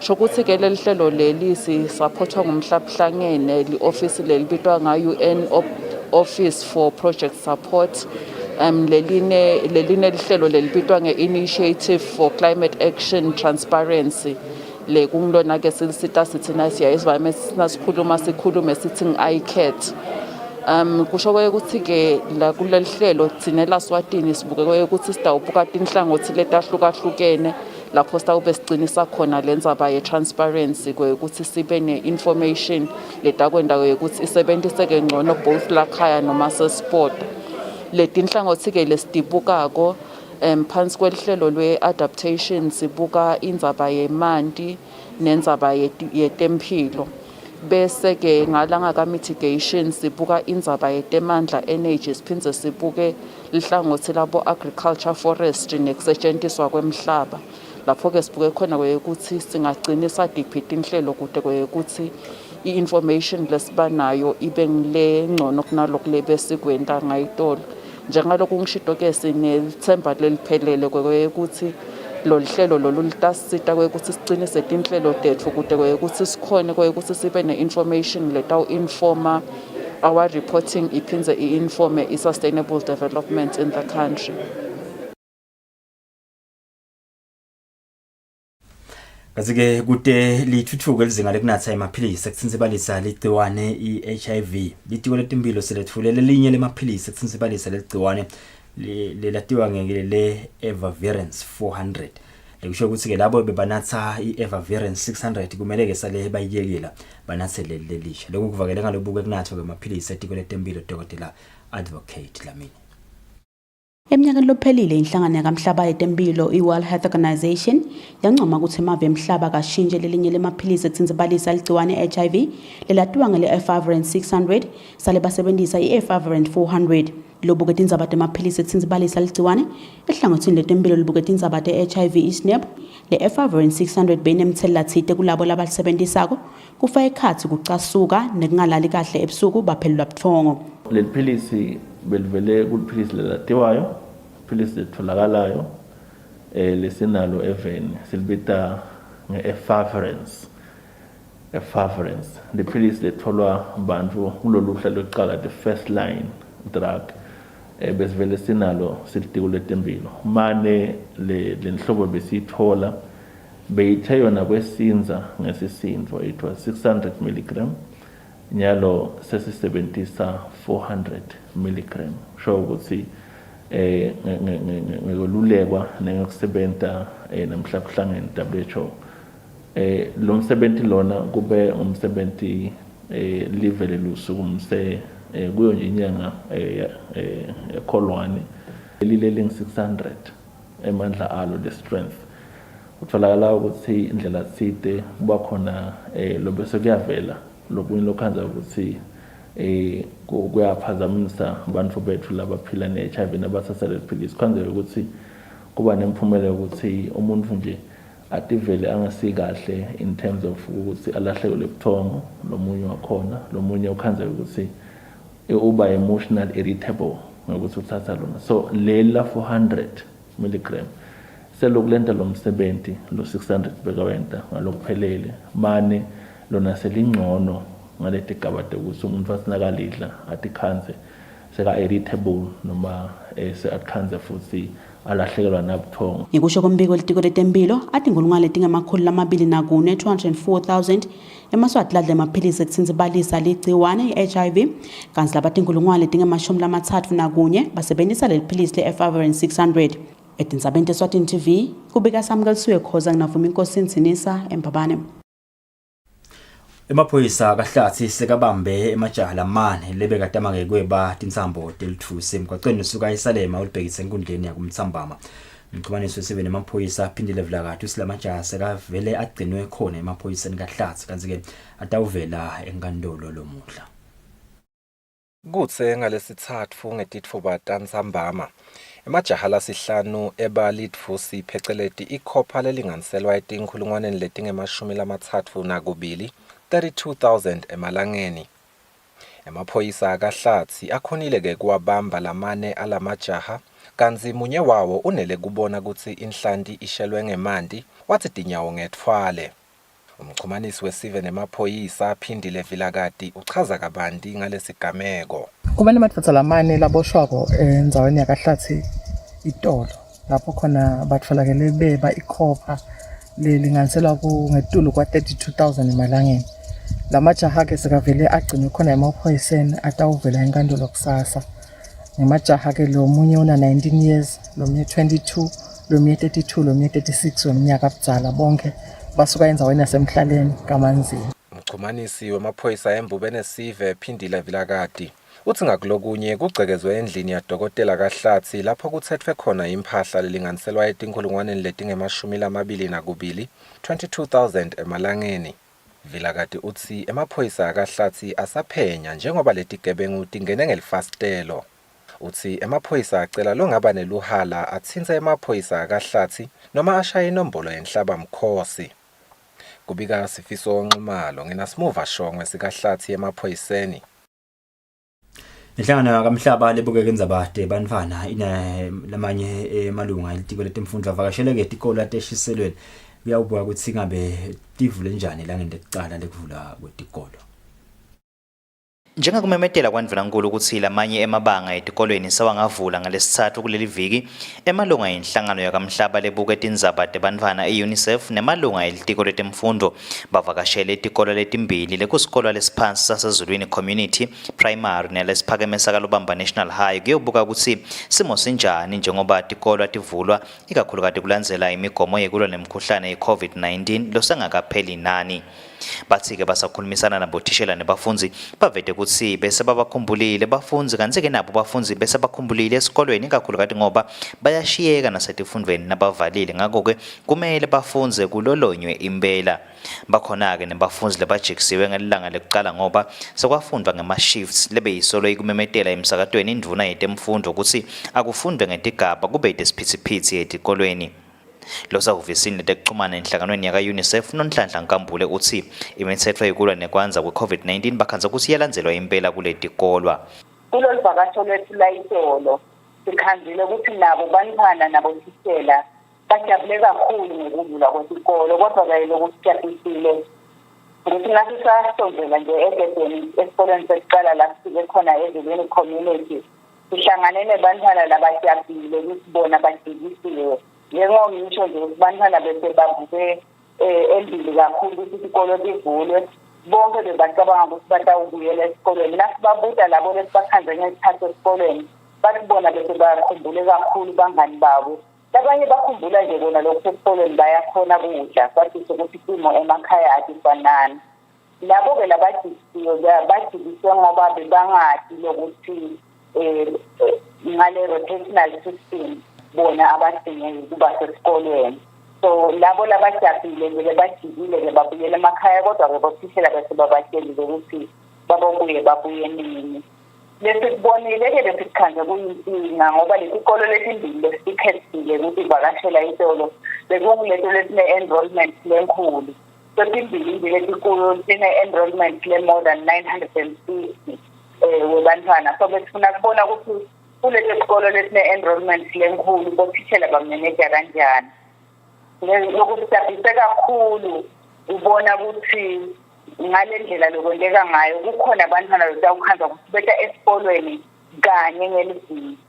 Lokusho ukuthi loyo mphana enyangeni utawutaka kane phela 4. Kusho ukuthi kulo 6 months wale term lobekwe nguhulumende loyo mphana utaba afunde 24 days.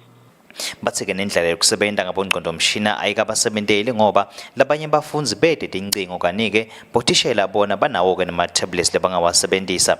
Basi bayethemba ukuthi kusabukwa simo semkhuhlane i-COVID-19 ngeke tivalwe tikolwa ngoba bafundzi bayashiyekana tivaliwe. Etindzabeni kubika Giyani Msibe kanti tithombe tichamuka enhlanganweni yaka-UNICEF.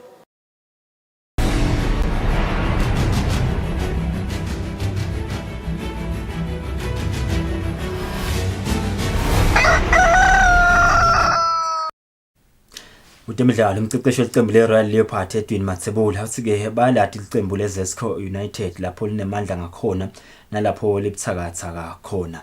Kanti-ke bekakuveta lokho ngaphambi komdlalo wabo we-CAF Champions League lokubheka ukuthi udlalo langenda kusasa eMavuso Sports Center.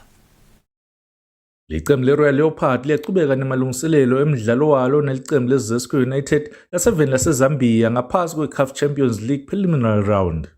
Leli qembu kwanyalo litilungiselela enkundleni yakalanga esiteki. Umceceshi waleli qembu Edwin Mathebula uthi basaya kulomdlalo bayabati ubungoti lobuphethwe iZesco United kodwa-ke nabo kukhona labakuphethe lokungaba ingoti kuyo iZesco United. Okay, lengubonile mhlawumbe from ma video clips engangawabukela iZesco. It's a quality side, very quick. Iphindze futhi exploiter kakhulu spaces behind the defense. So thina funa siwork around there. We're lucky ukuthi bona siyakhona kubona those few minutes mhlawumbe kuma YouTube. Otherwise the quality they have, not I think we can match them. Badlali lababili lokungusifiso Mathe kanye naMozi Dlamini nabo bayachaza ukuthi lamalungiselelo ngabavela ahamba njani. Sinako ukubati ukuthi they are very quick and nje balisayidile li strong kakhulu. They are working as a team. Sina ama clips abo la bese babuka khona iplay yabo badlala as a team bakude kuya forward and the team technical bench yethu besolo is informa ngako konke lo is alert ukuthi sidila kanjani nako konke lo.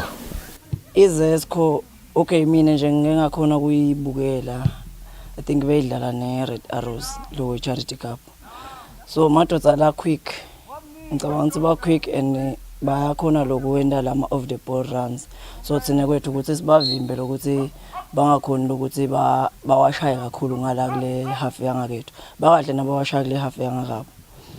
Lo mdlalo walamaqembu lamabili utawubanjelwa enkundleni yasemavuso Sports Center kaManzini ngemgcibelo. Lobekela umsakade Eswatini TV kutemidlalo ngilinda Dlamini na Fabrice Msonera. Stegi.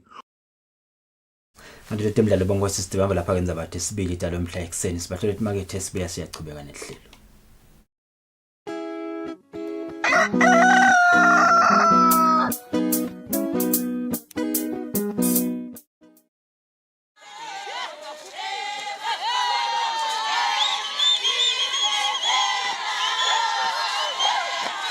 Emasiko nemihambo angithi thina maSwati.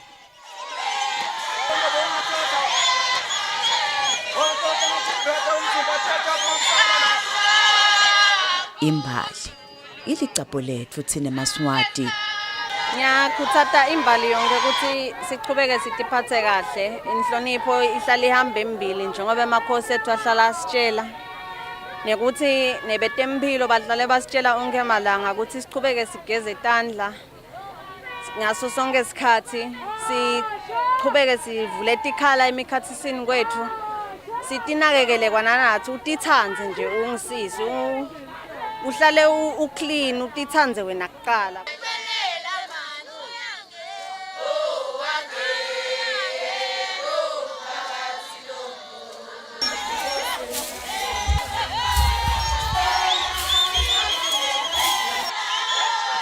Hlanganyela nathi emsakatweni wetithombe iEswatini TV nasekulethela umkhosi wemhlanga wa 2021 nasekushaya insimbi yokucala emini ngemgcibelo.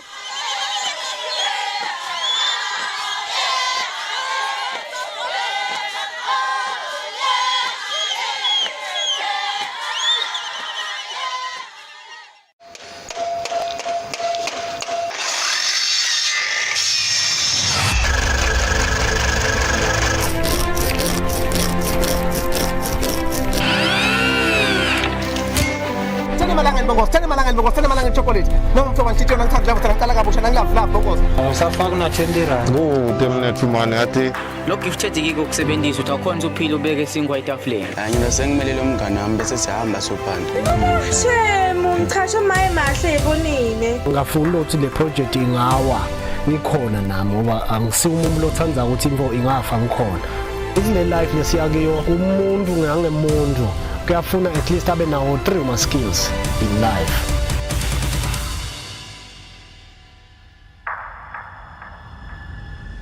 Mina ngibonga kakhulu ngoba solo ngacala ukusebenza lo msebenzi abadinga ngingumsupport labantu.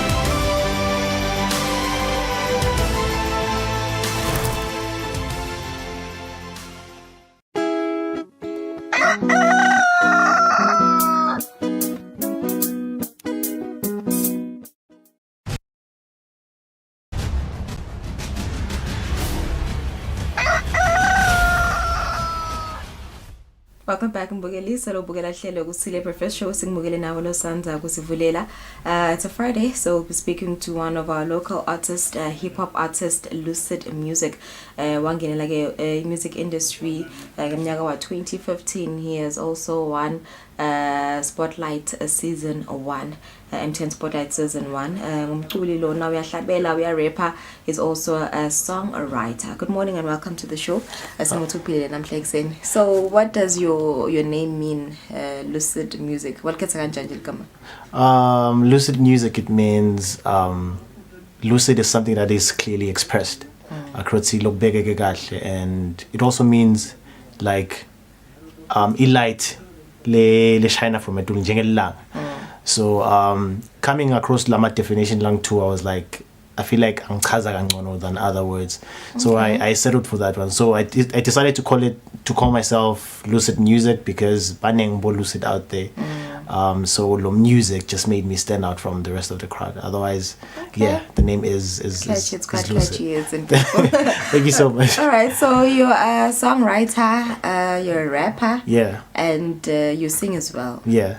So which one is your which one do you prefer most? Nguphi nje lokuthandza kakhulu? Yeah, I would say I'm a stronger rapper than I am a singer.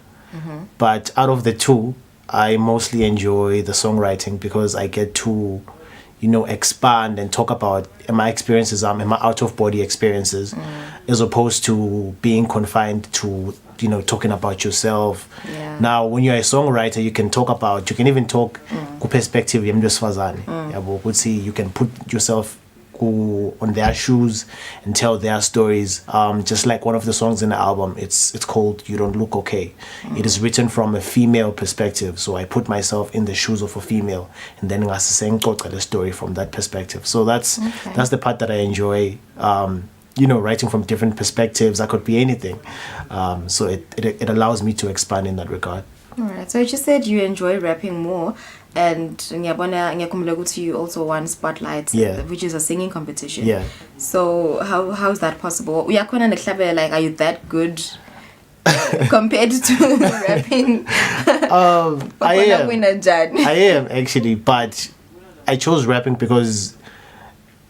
Okay, if I chose singing, I wouldn't have won the competition. Not to say that I'm not a good singer, but I wouldn't have won the competition. But I know I'm a very competent rapper. Okay. So which is why I chose to enter the competition during with that nangzan, with the rapping aspect. Okay. But sometime during the course of the competition, when I did Ngoma Notando Hlope, then I had to do a fusion of the two with rapping, just so I can showcase to people would see I can actually be competent in both. Okay. Yeah. So I did a bit of research and in Tolelo industry in the year 2015. Am I right? Wangena Kanjani has singing always been your passion?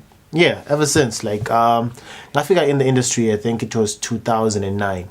That's when I was introduced to the industry. I was just a teenager at the time. I was 15 years old. But to release my first body of work, my first single, in 2015. Which was called 1,000 Miles, which SBIS went all the way to #1, and then I went and released two more singles actually, which also went up to #1 in the SBIS top 20 chart show. So seeing all that success, but I wasn't seeing anything materialize. To a point where I even gave up on music until MTN came up with an opportunity of the Spotlight. La give up because I've been working on this thing, but it's not working out. So I figured to give it one last try, and that's how it happened, and I did, and everything happened. Okay. Yeah. So do you have any regrets, joining the music industry? Some artists say being a musician is draining because most of the time you're in the studio, so Yeah. Do you have any regrets or? None whatsoever. I wouldn't trade it for the world. I'm one person that firmly believes in everything that happens. It happens for a reason. Take away one moment from your past, you wouldn't be the person that you are. Yeah. So I don't regret anything that comes with being in the spotlight or being a musician. There's a lot of disadvantages that come with it. Like you can't live your normal life. Ngiyabekisa nje mangigqokile sweater le on TV. Akufuneki phinze ngibonakala ngigqokile stuff like that. People abasa expect ukungibona ngigibela ibus, for instance. So na enje imoto. Yeah, I do, which is the car that I want during the spotlight. Yeah, no, you're right. Akubukeki nasesibone TV expect ukuthi sele ube different. Yeah, well, so it does come with the disadvantages akhona, but those are the things that you sign up for. There's a joke that we really use maslangen as musicians could see. So even if my rehearsals are playing about 3 a.m. It's what you have to do. So it's the life that we chose. All right. So ever since COVID 2020, I suppose the music industry now affected so much. Niphila kanjani nje wenda kanjani nje to try and promote your music, kuthengisa music yakho? Are you able performer, just to sell your music? I guess I was ngaba senhlanhleni ngaloko ukuthi I was signed to a label, so they took care of me like in terms of financially.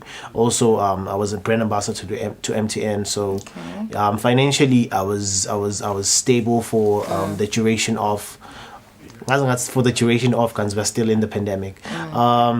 But yeah, with that being covered, I was able to focus more on the things that really matter, which is making the music, making the album, getting it out, which is, it's probably going to come up tonight, like 12 midday.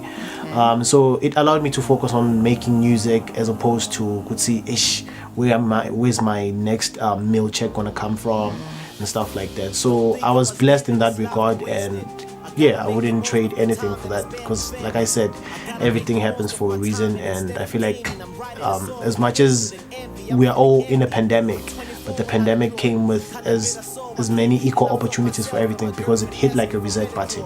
Let's let everything, let's level the playing field, and everyone that's in the industry do it. Yeah. All right, your album is coming out today. It's called Break of Dawn. Tell us more about it. How many tracks does it have, and how many artists have you featured? Is it only local artists, or are quite my international artists as well? It's only local artists. So the album is called The Break of Dawn, which is Nvasagusa. Yes. Nvasagusa. Yeah, it talks about, it's my story. Like it's where I see myself in terms of my career. I would see, as much as people can see me on the other side of the screen, but I see myself, I'm still at the early hours of the morning where the sun is I'm at the brink of light, or the brink of breakthrough, if I may put it like that. So yeah, it's a very colorful album. I always say there's a song out there for everyone, and if you make it past the first 2 songs, you're gonna finish the entire album. So it has 12 tracks. I'm featuring Zinia. I feature on 2 songs. Then I feature Simisi. I also feature Sands in the album. It's a very colorful and collective body of work, and I'm excited for people to hear it. Alright, so how long have you been working on it? COVID, I guess, I feel like COVID enabled me to make the album, because I was not focused on other things. I wasn't focused on performances. I wasn't focused on everything else. So I just, we Sina Voyo, which is one of the producers of the album, we just enclosed ourselves in ourselves in a room, and yeah, we didn't come out until the album. Because COVID, you had more time working on the album. So yeah, I feel like it was a blessing in disguise, because all of the distractions were cut off, and we were tunnel visioned in the way that enabled us to work on and complete the album. Okay. Yeah. So what are your dreams, your goals? Some artists I have and them are collaborations with international artists. Either in Africa or international. I'm not a person that's into features, to be quite honest. It's okay, like obviously there's people that I would want to work with, but it's not like it's something that I would push for. But what I would push for is like success, global success, internationally, like beyond the borders of Africa, Europe, America, North America, South America. But one of my biggest dreams is winning a Grammy, which is, something that a lot of people don't. Huge. That's very huge. Understand? Like a lot of people don't dream that far. They just dream like lama parameters are. But I believe in dreaming without a plan. Because it's not a dream if you have a plan.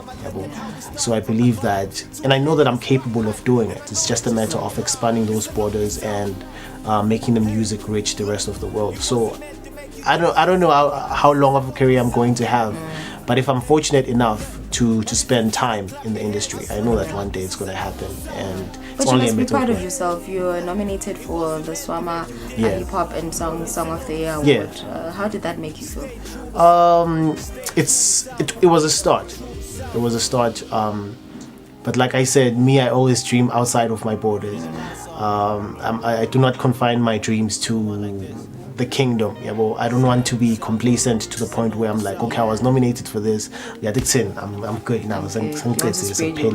Yeah, so I wanna expand my borders. I wanna conquer I want to conquer Swaziland, I want to conquer South Africa, Africa, and the rest of the world. And I know that I'm very much capable of doing that. Yeah, that's great. So where can we get your album? The album is going to be available on Spotify, Apple Music, iTunes, Deezer, Tidal, all the digital streams. It's going to be available, and yeah, by midday today, it's gonna be out. And yeah, follow my socials, where I'll be giving out all the information that you need in terms of or with regard to the album dropping. So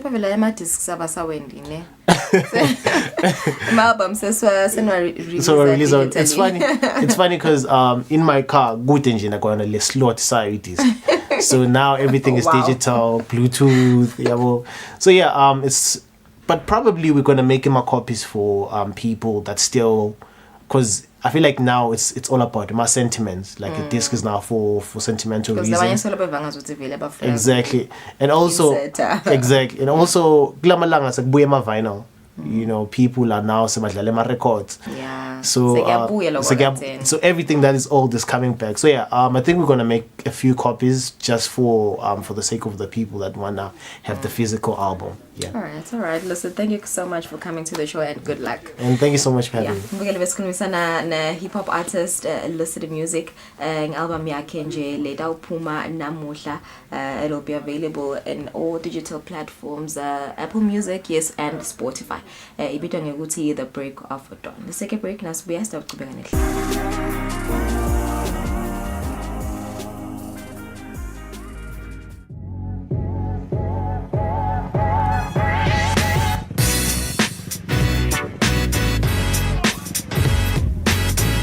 Sanibonani maswahla mahle, libito lami ngumthanazo Mkhonazi, and you are tuned into a brand new show on Eswatini TV called Street Quiz.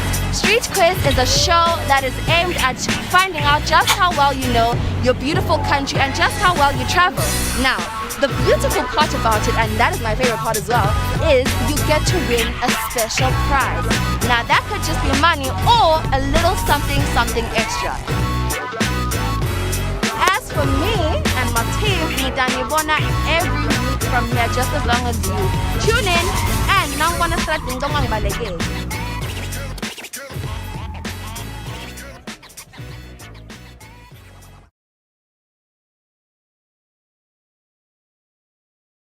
My name is Eswatini. It's your boy DJ Sunday, aka BEZ. Catch me and the gang on a brand new show. Amazing show. I'm so excited about first episode.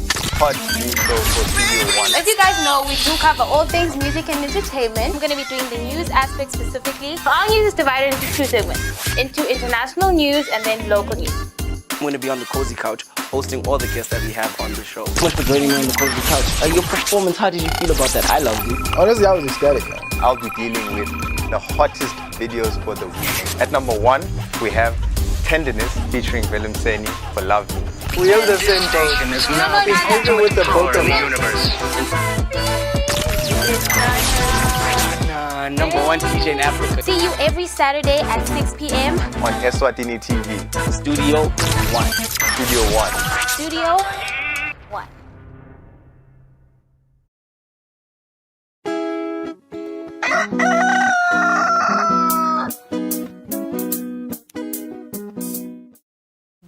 Because 8 minutes before 8 sizophesa ke hlelo mhla sinje sibona kade thamba phambili kulamanye amave siqala lapha eAfghanistan la kubiwa khona ukuthi iTaliban ithuleke uhulumende lomusha iline up yakhona bobabe bodwa bonde ukuthi vele basephule isithembiso sabo sekuthi batawahlonipha emalungelo abomaka babesike bomake nalabanye bangena etaladini bayashuqa iTaliban yangena ngenkalivasi yababhaqabula yaseke yawabhenisha onke ema demonstrations la ngakavumeleki. Demanding rights and representation, these women protesters in Kabul say they were followed by Taliban fighters, who then beat and whipped them for their defiance of the new order. We will continue demonstrating as long as we can and as long as we are alive, because we want our rights from the international community, the rights that Islam gave us 1,400 years ago. The Taliban initially promised to respect women's rights within the norms of Islamic law, But the UN says they are already breaking that commitment, generating what it calls palpable fear for women across Afghanistan. Every day we're receiving reports of rollbacks on women's rights. Women are prohibited from leaving the house without a mahram. In some provinces, they're stopped from going to work. Women protection centres that provide essential services for women who flee violence have been attacked. And safe houses for women human rights defenders, including journalists and activists, are at full capacity. The Taliban have announced a government made up exclusively of men. With international pressure seen as vital for an inclusive government, the announcement has been met with caution by foreign powers. As we've said many times, the international community is watching, the United States is watching.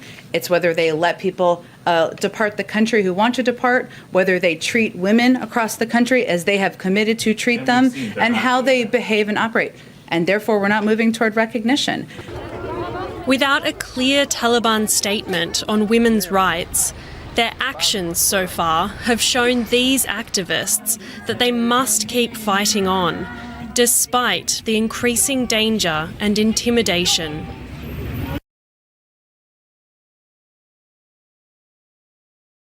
Asingabuyisela sachubeka netindzaba tetfu kubika ukuthi bamfa besikolo emaveni afaya ekhathi eIndia, Indonesia, Mexico nase Israel sebabuyele ke etikoloni emva kweminyaka lemibili cishe iminyaka lemibili solo kwabhedvuka umkhuhlane iCovid-19. The new academic year started with new pandemic guidelines for schools across the globe. Students are getting temperature checks, must have clean hands, wear masks, and in some places, don face shields. In Israel, students were tested at the start of school. All of the kids in our school performed the quick test, the antigen test. It's not mandatory, but it's something that we ask the parents to collaborate with us. So hopefully we can start the year with everybody being healthy and safe. So we did the home COVID test and it was negative, so it was good. But I had a problem with my big boy. He was afraid of it very much. And I said, I'll do it to you, don't worry, everything will be fine. So it took a while to convince him. In Mexico, thousands of schools have opened their doors in a nation with more than 30 million students. Protocols in Mexico include masks, temperature checks, and washing with hand sanitizer. Students are heading back to school after closures last year affected some 660 million students, according to the World Health Organization. Children have been affected significantly, both in terms of their educational attainment and progress, particularly, for example, younger children who have been delayed in their reading and literacy progress. Students have also been impacted by the lack of socialization. In fact, we are quite concerned about the mental health impact that this has had on children. And two of the advisory groups that we have set up since the beginning of the year in our region are on mental health and on schooling. The French government called for caution as 12 million students return to school this month. C'est une rentrée particulière. The back-to-school season can lead to a renewal of the epidemic, so we have to be particularly careful. And this also requires us to continue the vaccination campaign because the vaccine remains an important tool in our ability to get through the crisis in the most sustainable manner possible. In Indonesia, school bells are ringing again, but government guidelines have changed some things. Talking in class is not allowed, face masks must be worn, and teachers must be vaccinated. Indian authorities have given the green light to partially reopen more schools with health measures in place throughout September. Some education experts say the virus risk to children remain low and stress the need for children to return to school, particularly poorer students who face more challenges due to classes online. Nembala mongoseng 2 minutes before 8 sengiyakhumbula indzaba ukuthi ingabe vele bekungavala tonke izinto kuze kube kunini so letikolo tingavula namavela amaningi akavula besitawuma kuze kube kunini vele But good tricky man kulele mpule kula ngoba labanye bamfana nje lesikoleni labanye mama sibadlala ngawo labancane nje lomnye president in Africa I think is the Kenyan president la wamemetela ukuthi naye kubambile nje kubambile otherwise ngoba vele batsansi nithi nomkhuhlane sidaba nawo so awuhlala incinye yethu so sitawuma totinini asiqhubeke nje sisebenze tonke into atibele tibe normal lo banja ngomkhuhlane umbambile lophila kuyaphila nangabe bese sifike isikhathi sakho sekusuhambe uthi uhamba ngale covid hamba sesifike lapho vele sitawuma kuze kube kunini vele sitawuma kuze kube kunini yeah ihlungu kakhulu enzama ihlungu ukuthi ngisho ngabe ugomile but uyayithola sekuthi nje emathuba ethu esibhedlela yancipha probably asigomene yeah ukutela nje labangakajovi ukuthi abajova abasajovile yeah no nasengijovile sis. Alright, it's 1 minute before Shaile time, 1 minute before 8 o'clock. Sipesa lapho hlelo lethu sibakhulu nje ukuthi isonhlelisene nathi wonke lo 2 hours. So see you on Monday. Have a beautiful weekend. Stay safe, sanitize, wear a mask, hamba niyojova. Hallelujah.